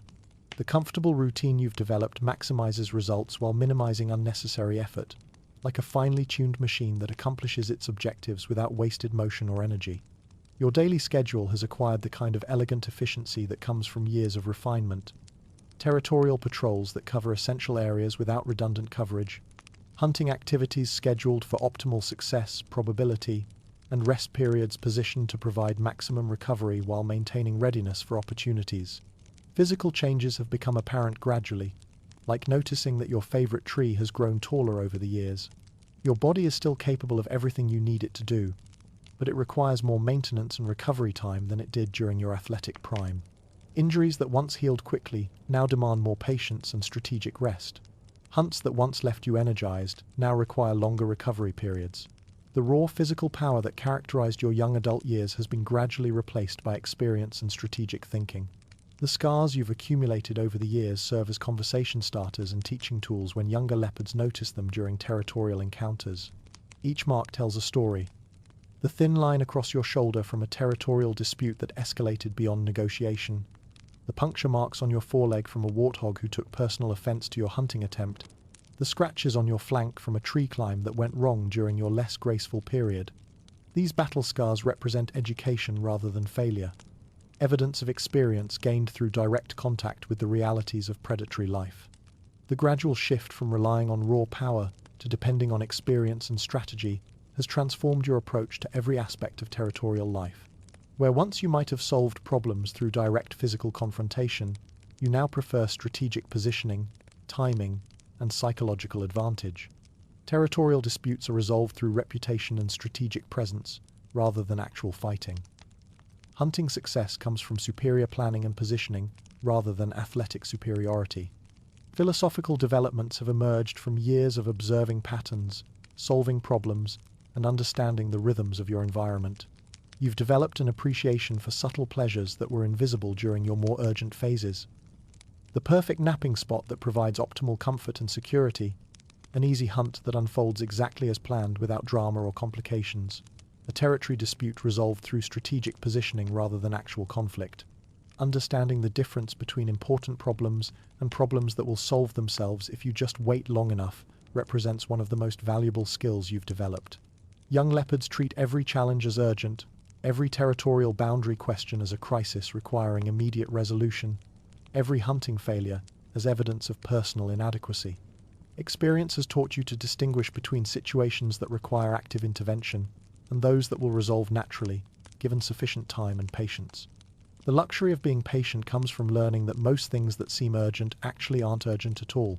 Territorial disputes that appear to threaten your fundamental security often resolve themselves when the disputants realize the energy cost exceeds the potential benefits. Hunting opportunities that seem like once-in-a-lifetime chances repeat regularly for those who understand seasonal patterns and prey behavior. Problems that appear catastrophic from a short-term perspective often prove manageable when viewed from the longer timeline that experience provides. Your territory management has achieved the kind of smooth efficiency that makes complex operations appear effortless. The domain runs itself most of the time, requiring only periodic maintenance and strategic attention rather than constant active management. Boundary markers are refreshed on schedule. Hunting grounds are maintained through regular use without overexploitation, and relationships with neighbors function according to established patterns that everyone understands and respects. Established relationships with neighbors operate on the foundation of mutual respect and clearly understood boundaries that have been negotiated over years of interaction. These relationships have evolved beyond the constant testing and renegotiation that characterizes younger leopards' territorial politics. Everyone involved understands the rules, respects the boundaries, and prefers stability to the excitement of constant territorial drama. The satisfaction of work that no longer feels like work represents one of the unexpected benefits of accumulated competence.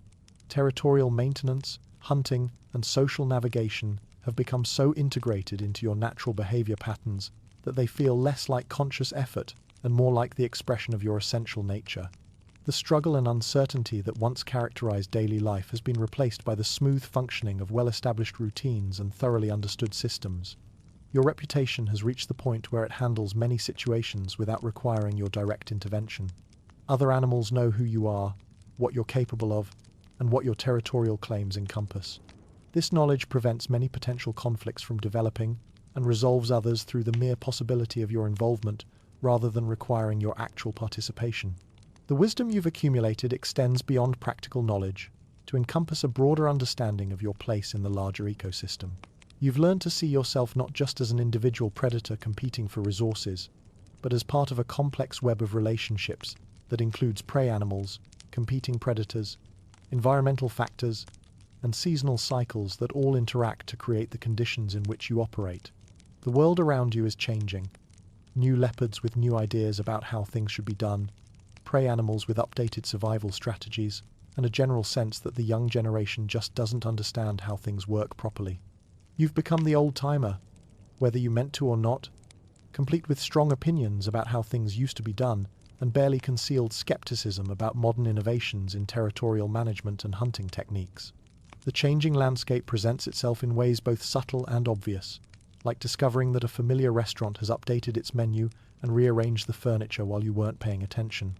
New predators move into adjacent territories, bringing different hunting styles and social approaches that don't follow the established protocols you've spent years learning and respecting. These newcomers operate under different assumptions about territorial boundaries, hunting ethics, and neighbor relationships, creating complications that require diplomatic solutions rather than simple adherence to traditional methods. Prey animals have been adapting their behavior in response to changing predator pressures, developing survival strategies that render some of your established hunting techniques less effective than they once were. Impala have modified their grazing patterns, zebra have adjusted their watering schedules, and various smaller prey species have developed new approaches to predator detection and avoidance that require corresponding adjustments in your hunting methodology. Environmental shifts demand modifications to well-established routines that have served you reliably for years. Climate patterns that once followed predictable cycles now include variations that affect seasonal hunting strategies. Water sources that were historically reliable now require backup planning. Migration routes that once provided regular hunting opportunities have shifted in response to environmental changes, requiring you to develop new approaches to seasonal resource management. Your interactions with younger leopards reveal the generational divide between traditional methods and contemporary innovations. These encounters involve ambitious young adults who think they know better than experience, approaching territorial negotiations and hunting challenges with the confident ignorance that characterizes insufficient exposure to failure.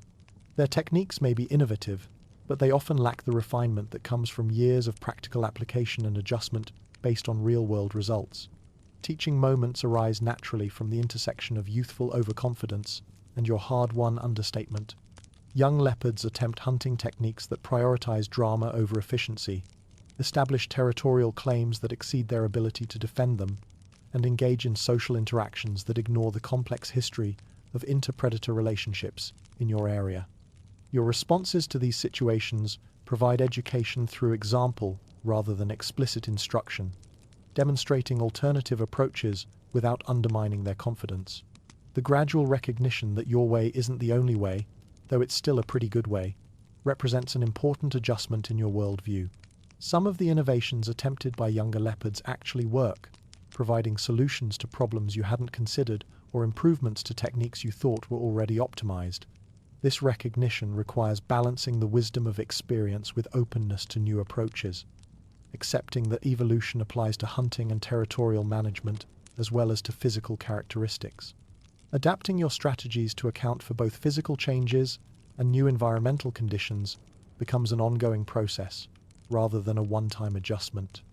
Hunting techniques that once relied on raw athletic ability are modified to emphasize planning and positioning. Territorial defense strategies evolve to incorporate diplomatic solutions alongside traditional shows of strength. Social interactions are adjusted to account for changing community dynamics while maintaining your established reputation and relationships. Learning when to stand firm on territorial boundaries and when flexibility serves you better requires understanding not just your own capabilities and needs, but the broader context of environmental pressures and community dynamics that affect all territorial decisions. Some boundaries are worth defending regardless of cost. Others can be adjusted in response to changing circumstances without compromising your fundamental territorial security. The art of strategic disengagement becomes increasingly important as you learn to distinguish between fights worth having and conflicts that serve no useful purpose. Knowing when fights aren't worth having requires evaluating not just the immediate stakes, but the long-term implications of different approaches to conflict resolution. Sometimes the smartest response to a challenge is strategic withdrawal. Other times, maintaining credibility requires standing firm despite potential costs. Reflective moments occur with increasing frequency as you watch the cycles of life play out from a position of experience rather than uncertainty. The patterns that once seemed random or unpredictable now reveal themselves as variations on familiar themes. Young predators make the same mistakes you made, learn the same lessons you learned, and eventually develop their own approaches to the same fundamental challenges that define predatory life.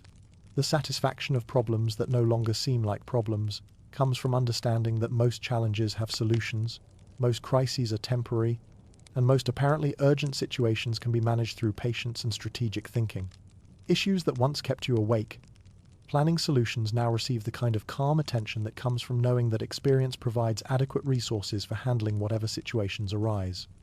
Understanding your place in the larger ecosystem evolves beyond simple predator-prey relationships to encompass your role as an experienced member of a complex community.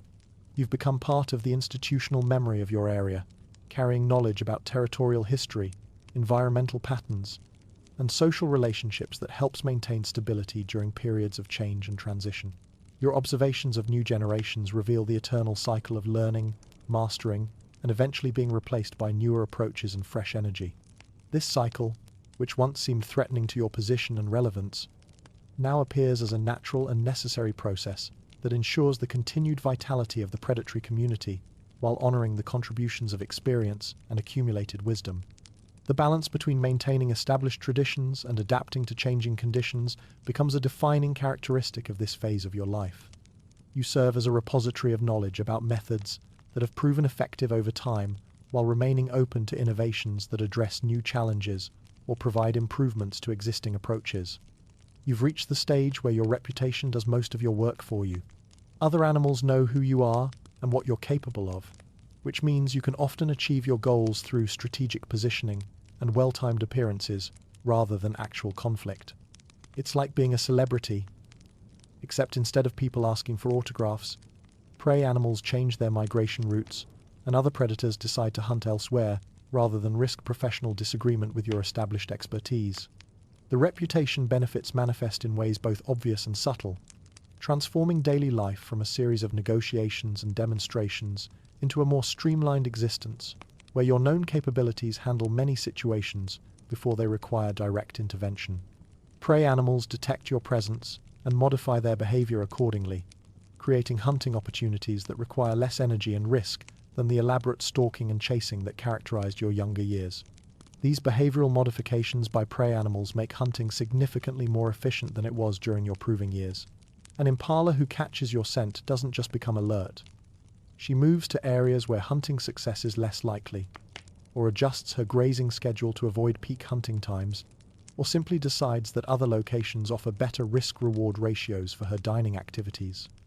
This reputation-based hunting represents the ultimate expression of professional competence, achieving results through psychological advantage rather than physical effort.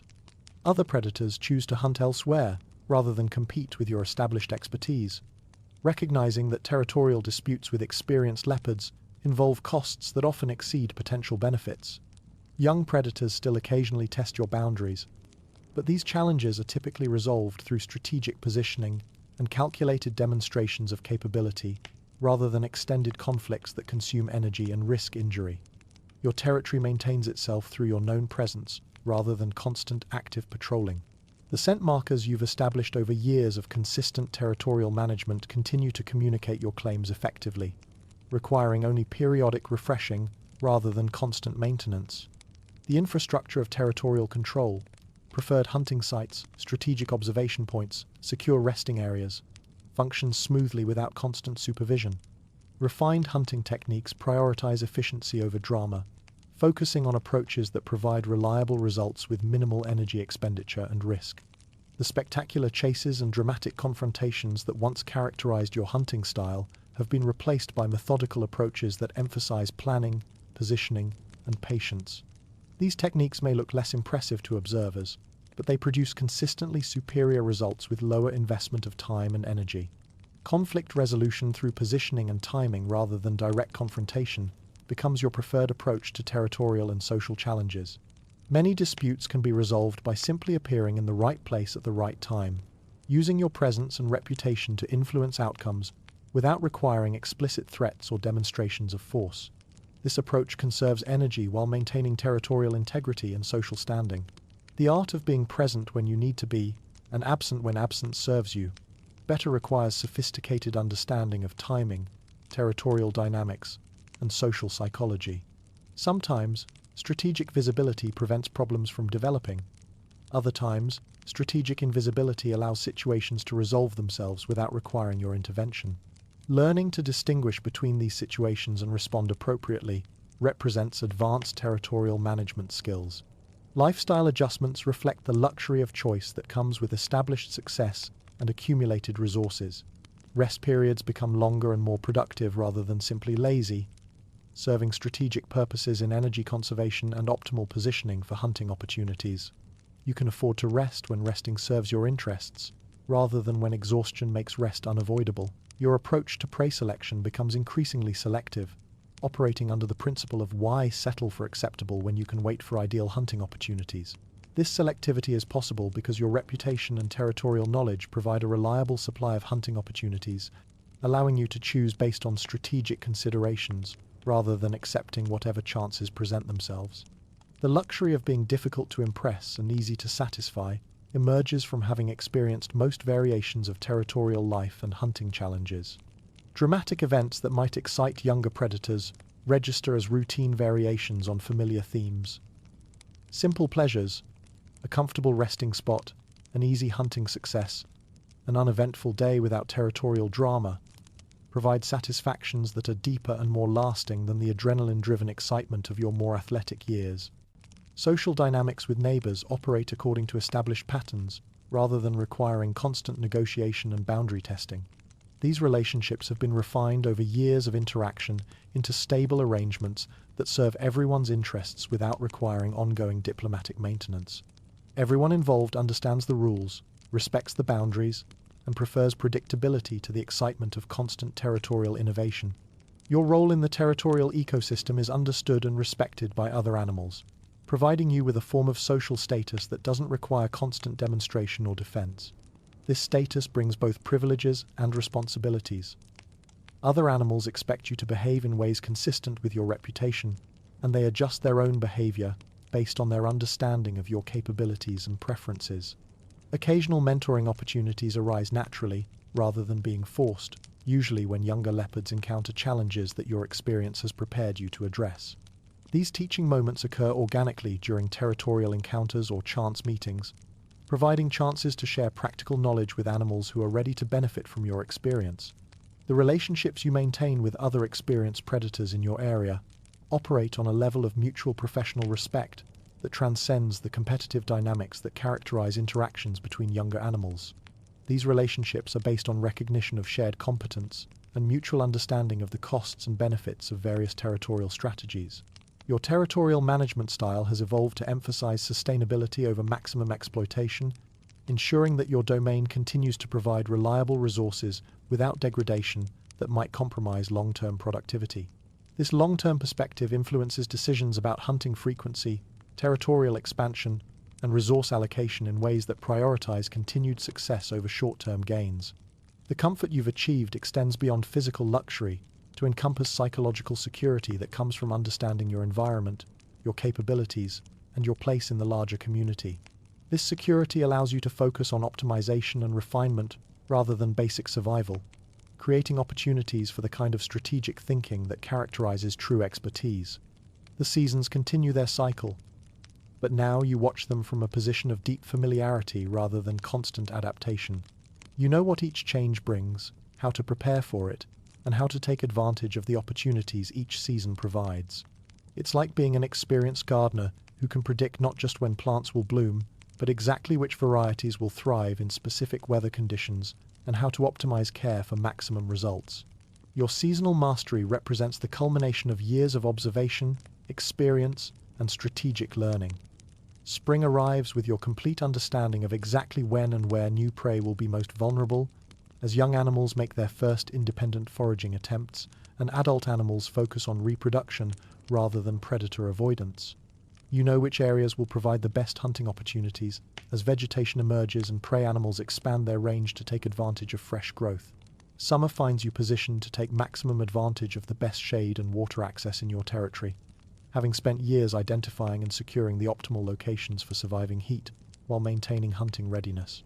Your collection of strategically positioned resting spots provides comfort during the harshest weather, while keeping you positioned for hunting opportunities, as prey animals follow predictable patterns to reach water sources. Fall presents opportunities that you've learned to anticipate and exploit through understanding migration patterns and positioning yourself accordingly. You know which prey species will be moving through your territory, when they'll arrive, and where they're most likely to be vulnerable to hunting attempts. This knowledge allows you to position yourself for optimal hunting success, while minimizing energy expenditure during the challenging transition season. Winter management reflects your learned ability to conserve energy while maintaining territorial presence, balancing the need for resource conservation with the requirements of territorial security and opportunistic hunting. You've developed strategies for maintaining territorial control, without the constant patrolling that characterizes less experienced leopards, using reputation and strategic presence to maintain boundaries while conserving energy for essential activities. The long view that comes with accumulated experience allows you to observe patterns and cycles with the detached interest of someone who has seen these repetitions multiple times. You watch new generations of prey animals make the same mistakes their parents made, following predictable patterns of inexperience that create hunting opportunities for predators who understand these cycles. Observing young predators repeat the same learning curve you once navigated provides both entertainment and insight into the universal nature of predatory development. Each new generation approaches the same fundamental challenges with the same combination of enthusiasm and inexperience, making the same mistakes, learning the same lessons, and eventually developing their own variations on the same essential survival strategies. The satisfaction of patterns that make sense because you've seen them play out multiple times eliminates much of the uncertainty and anxiety that characterizes less experienced animals' relationship with environmental change. Events that once seemed random or threatening now reveal themselves as predictable variations on familiar themes, reducing stress while increasing your ability to respond effectively to changing conditions. Your personal evolution from survivor to expert to elder has brought its own skills and satisfactions at each stage. The desperate urgency of early survival has given way to the confident competence of expertise, which has evolved into the strategic wisdom of experience. Each phase has provided its own rewards and challenges, contributing to a comprehensive understanding of predatory life that encompasses not just technical skills but psychological and social sophistication. A life that has found its rhythm no longer requires constant adjustment and accommodation to unexpected challenges.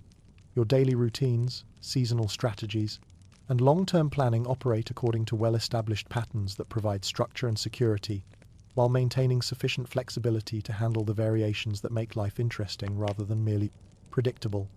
The quiet confidence that comes from having solved most of the problems that matter eliminates the anxiety and uncertainty that characterize animals who are still learning to navigate territorial life. This confidence is based on demonstrated competence rather than wishful thinking, providing psychological security that supports strategic thinking and long-term planning. Your understanding that your current phase won't last forever, but doesn't need to, reflects acceptance of natural cycles and transitions that affect all living creatures. This acceptance eliminates the desperate clinging to current status that can make transitions more difficult than necessary, while allowing you to appreciate present circumstances without anxiety about future changes. Appreciation for what you've accomplished and what you've learned provides a form of satisfaction that doesn't depend on external validation or competitive comparison with other animals.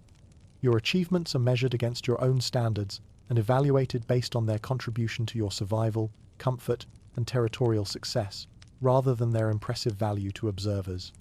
The sense of completion that doesn't require external validation represents psychological maturity that transcends the approval seeking that characterizes less experienced animals. Your satisfaction comes from internal recognition of competence achieved and challenges successfully met, rather than from the opinions of other animals or the demonstration of superiority over competitors. Looking ahead involves acceptance of natural progression and change without anxiety about loss of current status or capabilities.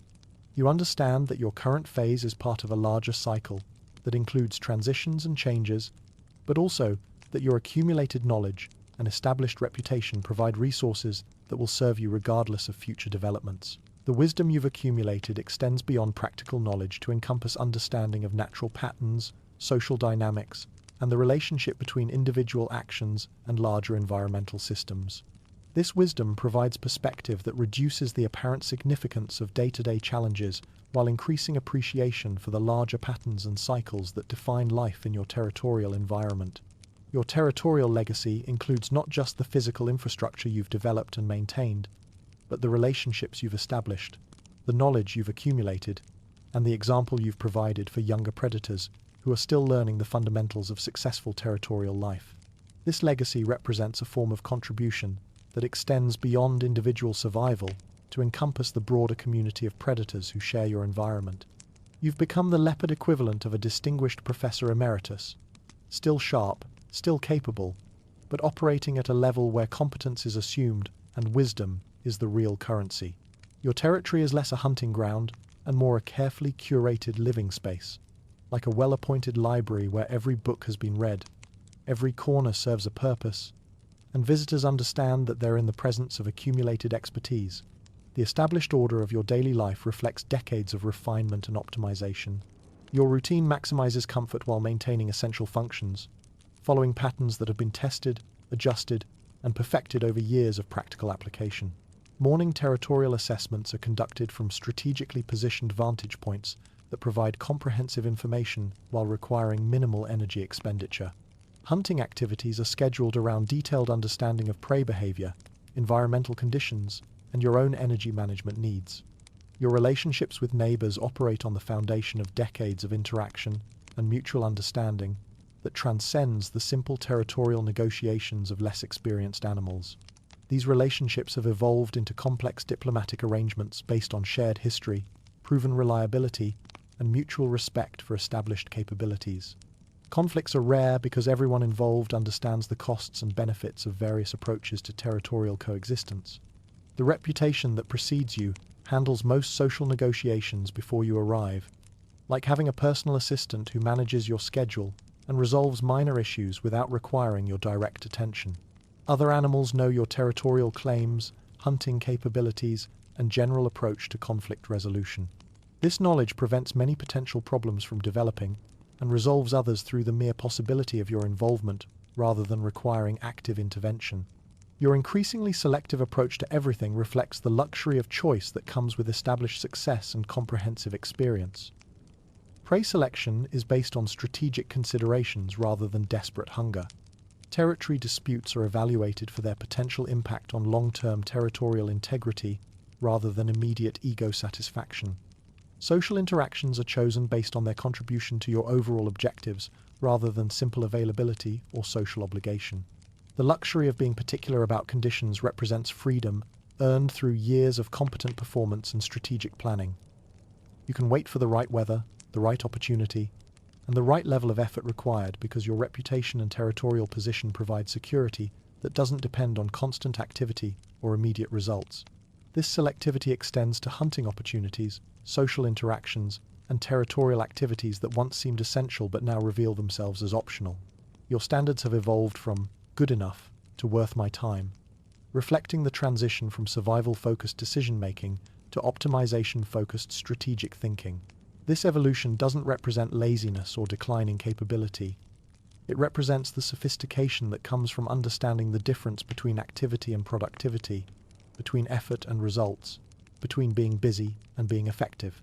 Teaching moments arise naturally during occasional interactions with younger leopards who are still figuring out the fundamental challenges of territorial life. These educational opportunities occur organically, rather than through formal instruction, usually during chance encounters or territorial consultations, where your experience provides perspective on challenges that seem overwhelming to less experienced animals. Your lessons are delivered through example rather than explanation, partly because leopards don't engage in lengthy verbal instruction, and partly because the most valuable knowledge is learned through observation and personal experience rather than abstract theory. You demonstrate patient hunting techniques, strategic territorial positioning, and efficient conflict resolution through your own behavior, allowing younger animals to draw their own conclusions about the effectiveness of different approaches. The satisfaction of watching others learn what you already know, at their own pace and in their own way, provides a form of entertainment and validation that doesn't depend on personal achievement or competitive success. Observing young leopards discover techniques you've mastered, struggle with challenges you've solved, and gradually develop competence in areas where you've achieved expertise offers perspective on the learning process that enhances your appreciation for your own accumulated knowledge. Physical realities require acknowledgement and strategic accommodation rather than denial or futile resistance to natural changes. Your body still works effectively, but it requires more strategic deployment than it did during your athletic prime. Energy must be allocated more thoughtfully, with greater attention to recovery time and sustainable activity levels that maintain long-term capability rather than maximizing short-term performance.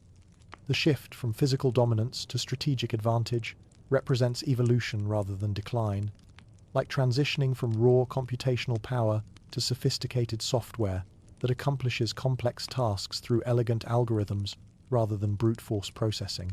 Your hunting success depends more on planning, positioning, and timing than on raw speed or strength. Territorial control relies more on reputation and strategic presence than on dramatic demonstrations of physical capability. Philosophical development emerges naturally from years of observation, experience, and pattern recognition that provide perspective on the larger systems and cycles that define territorial life. Understanding the difference between things that matter and things that seem to matter eliminates much of the anxiety and urgency that characterizes less experienced animals' approach to daily challenges.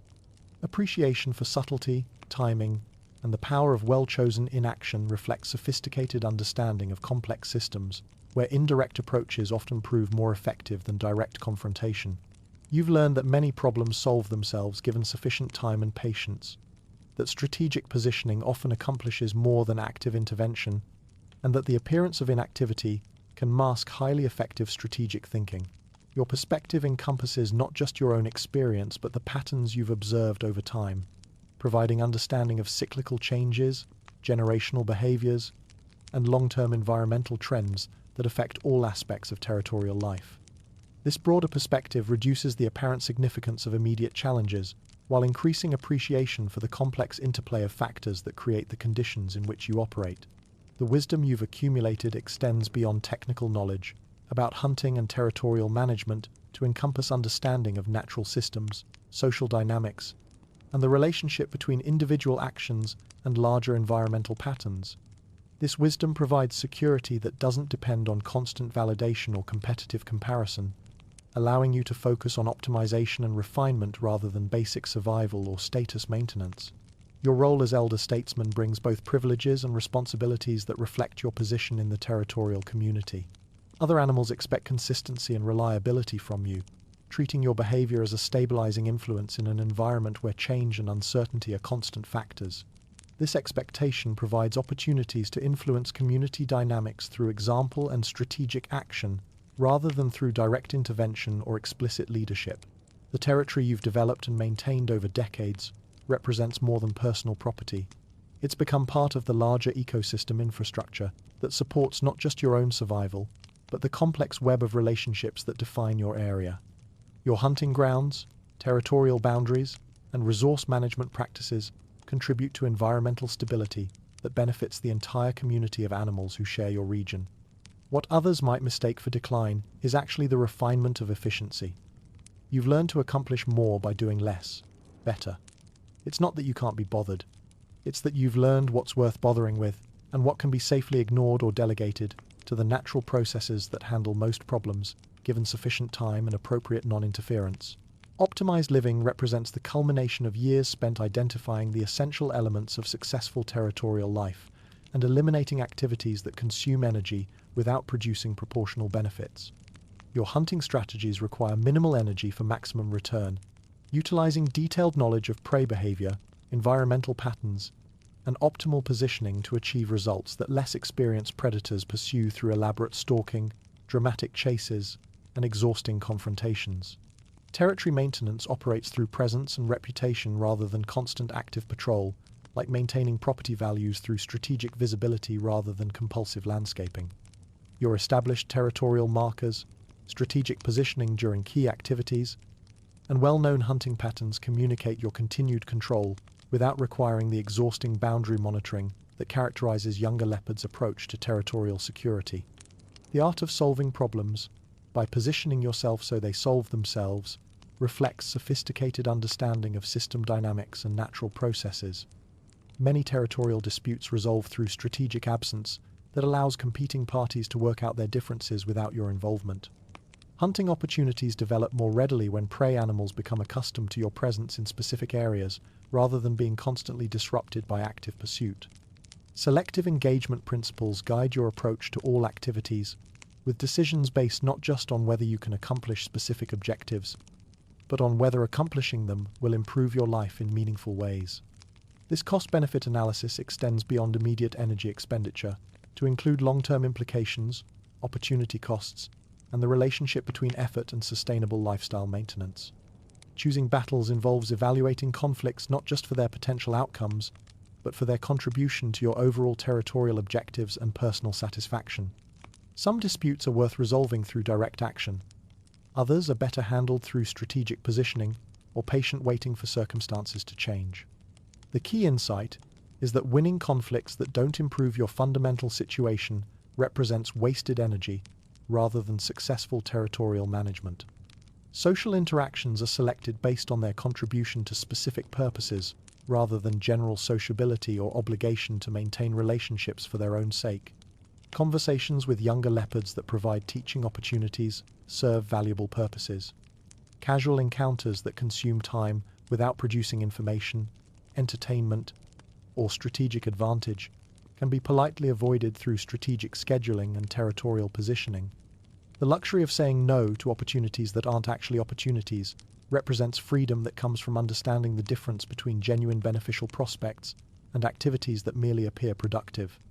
Not every hunting opportunity is worth pursuing. Not every territorial challenge requires response. Not every social interaction deserves your time and attention. Refined hunting techniques play to your accumulated experience rather than your current energy levels, emphasizing approaches that utilize knowledge, patience, and strategic positioning rather than athletic ability or sustained physical effort. These methods may appear less dramatic than the spectacular hunts that impress younger predators, but they produce consistently superior results with lower investment of time and energy. Conflict avoidance strategies are based on comprehensive understanding of other animals' motivations, behavioral patterns, and likely responses to different approaches. Many conflicts can be prevented through strategic timing, appropriate positioning, and clear communication of boundaries and expectations. This preventive approach proves more efficient than reactive conflict resolution after problems have already developed. Your ability to achieve goals through timing and positioning rather than force reflects mastery of environmental dynamics and social psychology that allows you to work with natural processes rather than against them. Understanding when prey animals are most vulnerable, when territorial disputes are most likely to resolve favorably, and when strategic visibility will prevent problems proves more valuable than raw capability for dramatic intervention. Time management involves long periods of apparent inactivity that are actually strategic positioning for optimal response to developing opportunities. These rest periods serve multiple purposes: energy conservation, environmental monitoring, strategic positioning, and maintaining readiness for high-value activities that justify significant energy expenditure. The patience to wait for ideal conditions rather than making do with adequate ones reflects confidence in your ability to recognize and capitalize on superior opportunities when they arise. This patience is possible because your territorial knowledge and hunting expertise provide reliable access to resources, reducing the urgency that drives less experienced animals to accept marginal opportunities. Understanding the difference between rest and preparation eliminates the anxiety that often accompanies inactivity among animals who haven't learned to distinguish between productive waiting and simple laziness. Your periods of apparent inactivity serve strategic purposes: positioning for hunting opportunities, monitoring territorial conditions, conserving energy for high-value activities, and maintaining readiness for situations that require immediate response. Results-oriented thinking measures success by outcomes rather than effort, focusing on the achievement of objectives rather than the demonstration of activity or the appearance of busy productivity. This approach eliminates many activities that consume energy without producing proportional benefits, while identifying efficient methods for accomplishing essential goals. The satisfaction of achieving goals that others struggle with, through experience rather than exertion, provides validation of your accumulated expertise while demonstrating the practical value of strategic thinking and optimized methodology. Young leopards may be impressed by dramatic hunting displays, but experienced animals recognize the superior value of consistent, efficient results achieved through minimal effort. Your lifestyle appears effortless because the effort has been refined out of it through years of experimentation, optimization, and systematic elimination of unnecessary activities. What looks like natural ease is actually the result of comprehensive understanding, strategic planning, and methodical improvement of techniques and approaches that now function with smooth efficiency. The strategic laziness you've perfected represents the highest expression of territorial competence, accomplishing all necessary objectives while conserving energy for activities that provide genuine satisfaction and contribute to long-term success. This approach requires sophisticated understanding of priorities, efficient methodology, and the confidence to ignore social pressure to maintain constant visible activity. From your position of accumulated experience, you can see patterns that younger animals miss entirely. The cycles of abundance and scarcity, the generational changes in behavior, the way environmental shifts affect the entire ecosystem over time, scales that exceed individual lifespans. You've become a living observer of natural history, like a scholar who has spent decades studying the same subject and can now perceive subtleties and connections that are invisible to casual observers. Pattern recognition has evolved beyond simple seasonal awareness to encompass complex cyclical changes that play out over years rather than months. You've witnessed these seasonal transformations dozens of times, each iteration bringing predictable challenges and opportunities that allow you to prepare strategically rather than simply react to changing conditions. The arrival of the rains no longer surprises you with sudden abundance. You've already positioned yourself to take advantage of prey concentration and improved hunting conditions. Generational behaviors in prey, animals repeat with minor variations that reflect adaptation to changing environmental conditions while maintaining fundamental patterns that have persisted for decades. Young impala make the same basic mistakes their parents made at the same age, though they may adapt their specific behaviors to account for new predatory pressures or environmental changes. Understanding these generational patterns allows you to predict prey behavior with remarkable accuracy. The long-term effects of environmental changes play out over years rather than seasons, creating gradual shifts in species distribution, behavior patterns, and resource availability that are visible only to observers who have monitored the same area for extended periods. You've watched water sources become more or less reliable, seen migration routes shift in response to changing conditions, and observed how prey species adapt their survival strategies to address new challenges. Historical perspective provides context for current conditions that eliminates much of the anxiety and uncertainty that characterizes animals who lack comparative information about environmental change. You remember when your territory supported different species compositions, when water sources followed different seasonal patterns, and when territorial boundaries were configured differently due to various environmental and social factors. Observing how hunting strategies have evolved in response to changing conditions provides insight into the adaptive nature of predatory behavior and the constant evolutionary pressure that shapes both predator and prey relationships. Techniques that were effective decades ago may require modification to address changes in prey behavior, environmental conditions, or competitive pressure from other predators. The satisfaction of seeing long-term plans play out successfully validates your strategic thinking and demonstrates the value of patience and comprehensive planning. Territorial improvements implemented years ago now provide strategic advantages. Hunting ground management practices have created sustainable resource availability. Relationship investments with neighbors have resulted in stable territorial boundaries and reduced conflict. Ecosystem awareness encompasses understanding of your role in the larger web of relationships that define your territorial environment. You're not just an individual predator competing for resources. You're part of a complex system where your hunting practices affect prey population dynamics. Your territorial management influences resource distribution, and your social interactions contribute to community stability.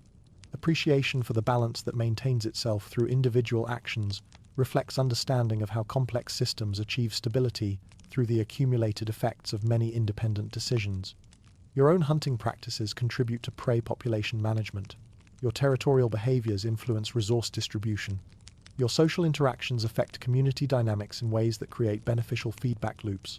The ability to predict changes based on subtle environmental cues comes from years of observing the early indicators that precede major shifts in conditions, species behavior, or resource availability. You can recognize the environmental signals that predict successful breeding seasons, migration timing, and seasonal resource availability with accuracy that seems almost supernatural to less experienced observers. Generational observation provides entertainment and insight as you watch young leopards navigate the same learning curve you completed decades ago.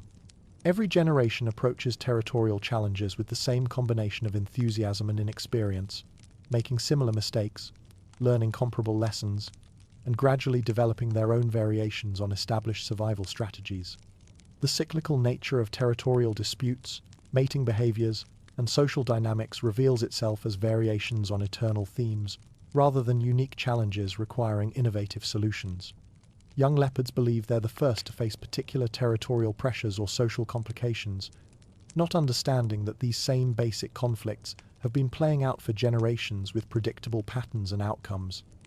Understanding that every generation thinks they're the first to face their particular challenges provides perspective that reduces the apparent significance of current problems, while increasing appreciation for the continuity of natural processes. The territorial disputes that seem urgent and unprecedented to younger animals are variations on conflicts you've observed and resolved many times before. Philosophical insights emerge from this long-term perspective, including recognition that individual struggles are part of larger patterns that extend far beyond personal experience. Your own territorial challenges, hunting difficulties, and social conflicts were episodes in cycles that continue through new participants who face similar challenges and develop comparable solutions. Appreciation for the efficiency of natural systems that seem chaotic but maintain themselves reflects understanding of how complex stability emerges from apparent randomness. The territorial community that appears to be constantly changing actually maintains consistent patterns and relationships that persist despite the constant turnover of individual participants. With time and experience, you found purpose beyond personal achievement. Your role in stabilizing the ecosystem, transferring generational knowledge, and fostering community dynamics connects you to something far greater than any one success. You've learned to distinguish between short-term fluctuations and true environmental shifts, responding not with panic but with thoughtful strategy. Your accumulated wisdom now transcends tactics. It reflects deep understanding of patterns, relationships, and consequences, allowing for calm, deliberate choices. Where others see crisis, you see cycles. This mindset eases anxiety and allows clarity. As your final phase approaches, you've prepared your territory to thrive without you. Your carefully managed hunting grounds remain sustainable, and relationships with neighboring predators are grounded in mutual respect, not dependence. Your departure won't create chaos but continuity. What remains undone is either minor or best left to your successor, who will adapt according to their own strengths. Your final routines are stripped to essentials, time spent in meaningful places, activities chosen for fulfillment, not obligation. No longer driven by status or appearances, you act only in alignment with your own values. You've become a teacher through quiet example. Younger leopards have learned from watching you not through lectures, but through observation. Your legacy is not just in land, but in methods passed on: strategic hunting, sustainable prey management, and peaceful coexistence. Acceptance has replaced ambition. You step back not from defeat, but from understanding the rhythm of life. You've achieved what you were meant to: mastery of territory, responsible stewardship, and a life lived fully by your own measure. And so, your story concludes not in haste, but in harmony. The major themes, hunting, leadership, wisdom, have been fully explored. You exit not in failure, but in fulfillment. The savannah remains. New leopards will rise, learn, and leave their marks. But the blueprint you've left behind, quietly embedded in land and memory, will guide them, echoing the life of one who lived wisely and left well. The trees you marked still bear your scent, though it fades a little more each day, like ink slowly disappearing from a letter left in the rain. The chemical signatures that once announced your presence with the authority of established ownership now whisper rather than declare, becoming suggestions rather than statements. But the trees themselves remember the systematic attention you gave them, the strategic placement of markers that reflected years of understanding about wind patterns, animal movement, and territorial communication. The trails you wore into the landscape continue to be used by other animals, prey and predator alike, because good paths remain good paths, regardless of who originally discovered their efficiency. Your routes between hunting grounds and water sources, between observation points and resting areas, between territorial boundaries and central zones, were carved through careful observation of terrain, drainage, and natural animal movement patterns. These paths represent accumulated geographical wisdom that serves new users who benefit from your years of experimentation and optimization. Your old resting spots now serve new purposes in the ongoing life of the landscape. The shady grove where you once napped now shelters antelope. The rocky outcrop that gave you a vantage point is now used by lizards and birds. New leopards cautiously explore parts of your former territory, reading the fading scent markers like ancient texts, while beginning to lay their own claims. Prey animals slowly return to areas they once avoided, relaxing their vigilance as your scent disappears. As nature reclaims and redistributes your territory, its systems adapt seamlessly. Neighboring predators expand into your old grounds. What you once managed alone now supports several younger leopards learning to hunt and survive. Trails you created through experience remain in use because they work not due to understanding, but because of their enduring utility. Water sources you protected stay clean, supporting life well beyond your time. Your sustainable hunting and territorial practices maintained ecological balance. Prey populations remain healthy, and inter-predator relationships manageable, thanks to the patterns you helped establish. Young leopards now stumble through the same lessons you once faced. They'll refine their own methods over time, just as you did. The cycle continues learning, adapting, aging, passing on. Every leopard thinks their challenge is new, unaware they're continuing an ancient story. Your life becomes a chapter in that story, one of competence, stewardship, and balance. You didn't need monuments. Your legacy lies in paths followed, waters preserved, and balance maintained. The land goes on, as it should, with new participants finding their place. Your role is complete, but the narrative endures, shaped by each generation that comes after. This ongoing rhythm of survival and subtle mastery is your true memorial, not carved in stone, but written into the living memory of the wild.